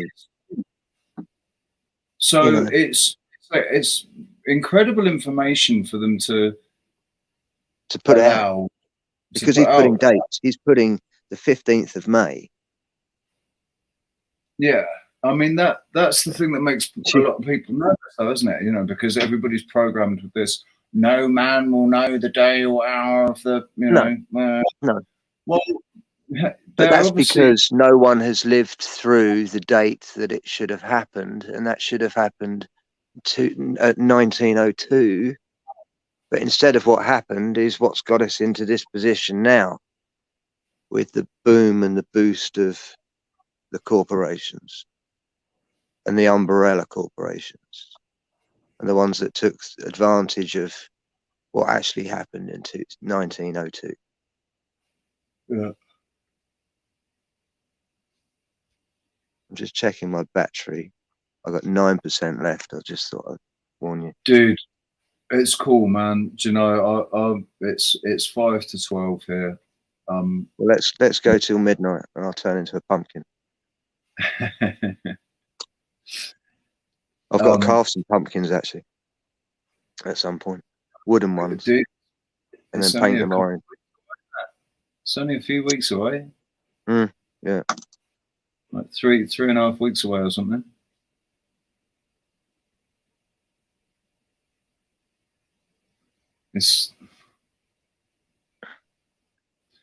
We don't, here in Tenerife, there's not really nothing. The Day of the Dead. They don't really do. They do their Spanish thing, but it's not the same. And like Christmas, like last Christmas, no one had any. I couldn't see any villas, or apartments with any decorations in. I think I saw one tree. It's not the same here, and you know, for the seasonal holidays and stuff. They have their big Three Kings Day, and fucking, you know, they do Christmas differently. Open all their presents on Christmas Eve and stuff. Yeah, they do it. They do it different. A few friends of mine, they have different customs at Christmas. Yeah, they all get together on the Christmas Eve, open present. That is one thing, right? That's one thing that I do miss about. It's the 80s. Those were the best Christmases for me. Were in the 80s. The 90s weren't bad, but the 80s were the best. Where were you in England in the 80s? I was in Hampshire. Right. Yeah. So plenty of snow. Just outside of Basingstoke. We used to get snow every year. Not always over Christmas. We had one white Christmas, I remember, and then the other Christmases it was like we'd have it maybe New Year. It'd snow in New Year, or it'd snow before Christmas. Yeah.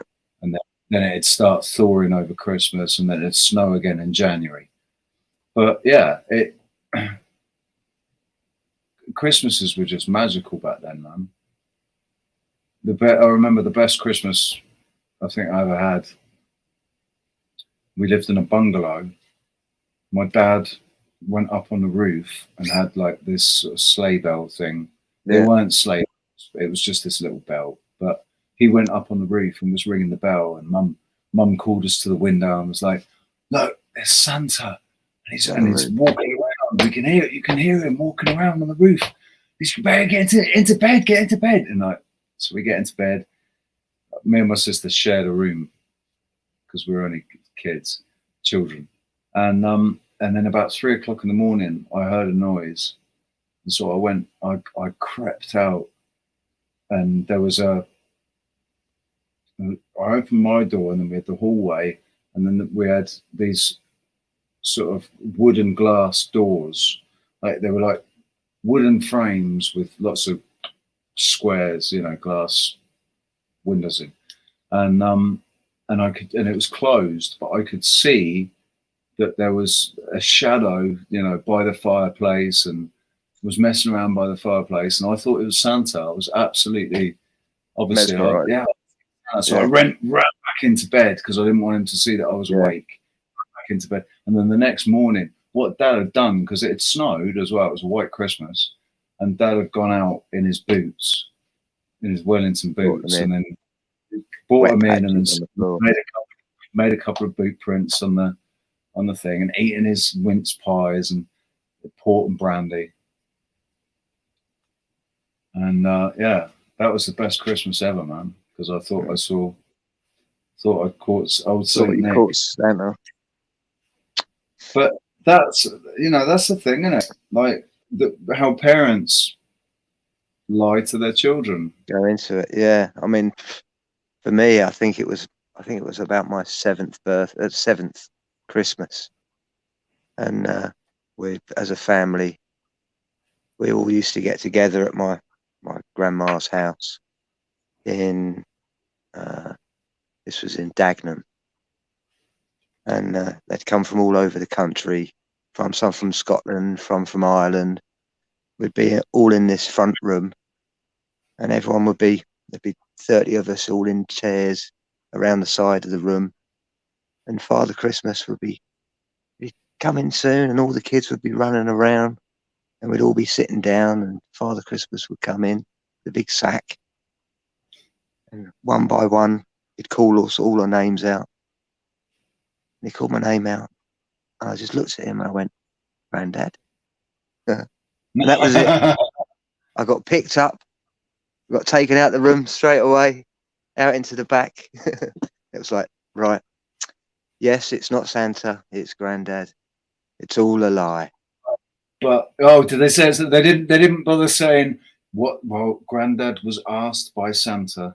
No, it was none of that, because they knew that I was completely different from all the other kids, and that I was awake instantly. It was funny because I thought it was Granddad last year. I didn't want to say anything, but now I can confirm it. I was right for a whole year. I remember saying that, and they were like, "You can't say anything. You mustn't say anything." And I went, yeah. Part of the game now, I've got to go along with it, even though you're in on the secret now. Yeah, exactly. And then that's what woke me up, that there are lots of secrets that we're being told from the person who's the same age as us or even older as us. They just haven't woken up to find a secret. How manipulative we can be to others. Humans are the only creatures that can love and hate simultaneously. We love to hate. We love to hurt someone. No animal does that. They hurt something to eat it, or they hurt something so it doesn't hurt them. They don't want to hurt it. that's how we've been told that we can be, instead of molded into something that is nice, and that we can always just vibrate on a higher frequency instead of And putting other that's the people whole, down, you know. so that's the whole point of freedom of, you know, of free will, isn't it? And that's the Yeah. whole. Yeah. There's always a choice. So I've been binge watching Lost, and I'm on the last season now, season 6, when it's all coming out of, you know, the truth about the I forget what the other guy's name is, Jacob and the other one. Yeah. And Jacob saying all this, like, you've always got a choice. There's always a choice. And when when Ben kills Jacob, and he thinks Jacob didn't care and he didn't fight, and then Miles says to him later, no, he did care, right up until the dagger plunged through his heart. He was thinking, I hope I'm wrong about Ben. You know, I hope he'll make the right choice. And we think, sometimes we think there's no choice, but there's still always a choice. No, there's always a choice. You know, even if you're forced into a corner, there's always a choice. You know, and you just got to be. Him or me, man. It was him or me. Well, you made the choice. Yeah. Well, he makes a choice, or you make a choice. Yeah. And you know? It just depends how much you want it. How much you want to make that choice. Yeah.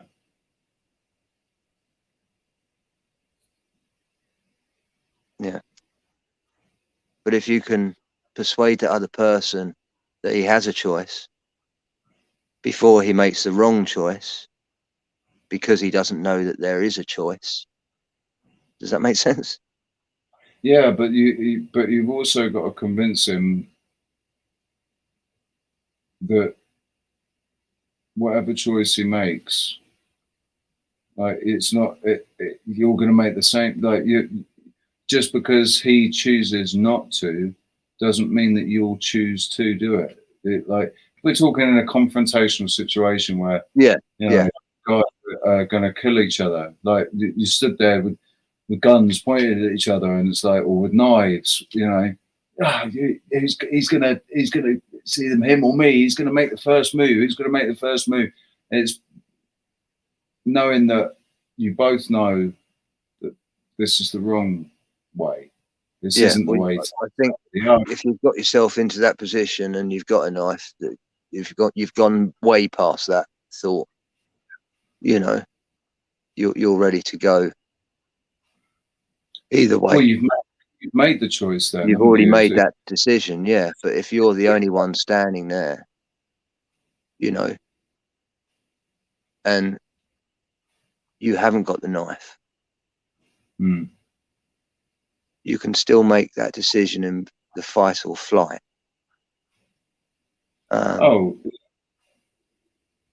And also to, you know, it's a difficult one. It's a difficult because I have put myself in that position before, unarmed. See, I've had it happen to me once with a knife. The guy who had a knife, and it happened this year. Actually, happened this year, and it's when me and my mate Rudy went on that trip to go and see the caves, and I got the end of it. I got I turned the camera on afterwards. I didn't turn the camera on when it happened. Yeah. So I didn't get it on camera. But this guy came out of the cave and he had a knife, like, sort of, was holding it, his arm. His arm like that. He didn't have sleeves on though, so it was easy to see it when he moved his arm. Yeah. But he wasn't holding it there. Holding it inwards, yeah.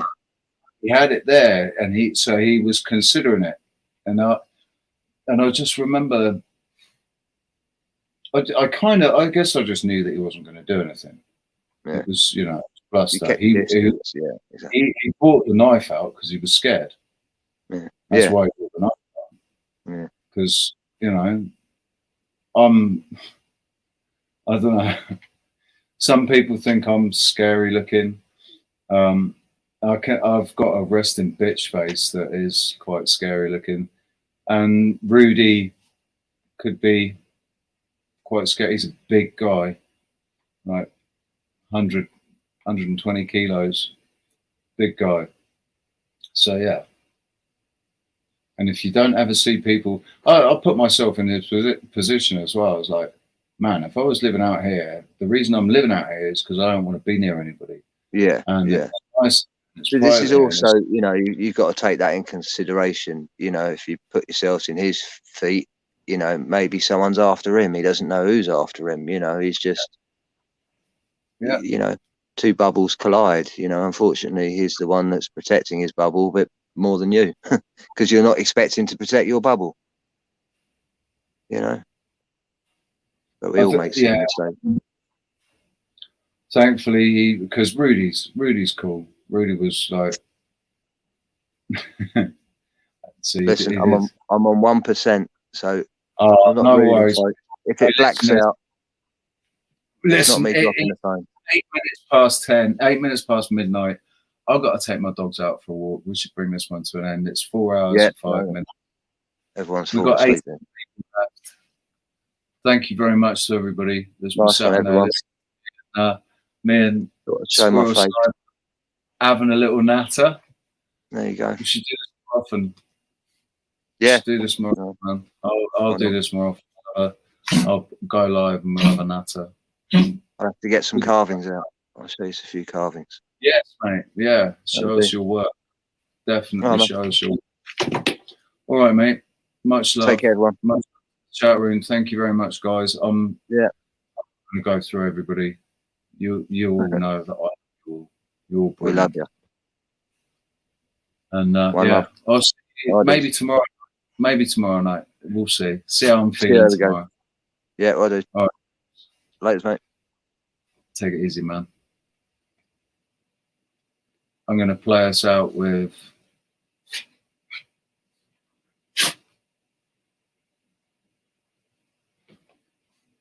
this. Like something you would say growing up. Like, man, I'm in a tree house. This is awesome. I can see trees all around me. I got a telescope. This is rad.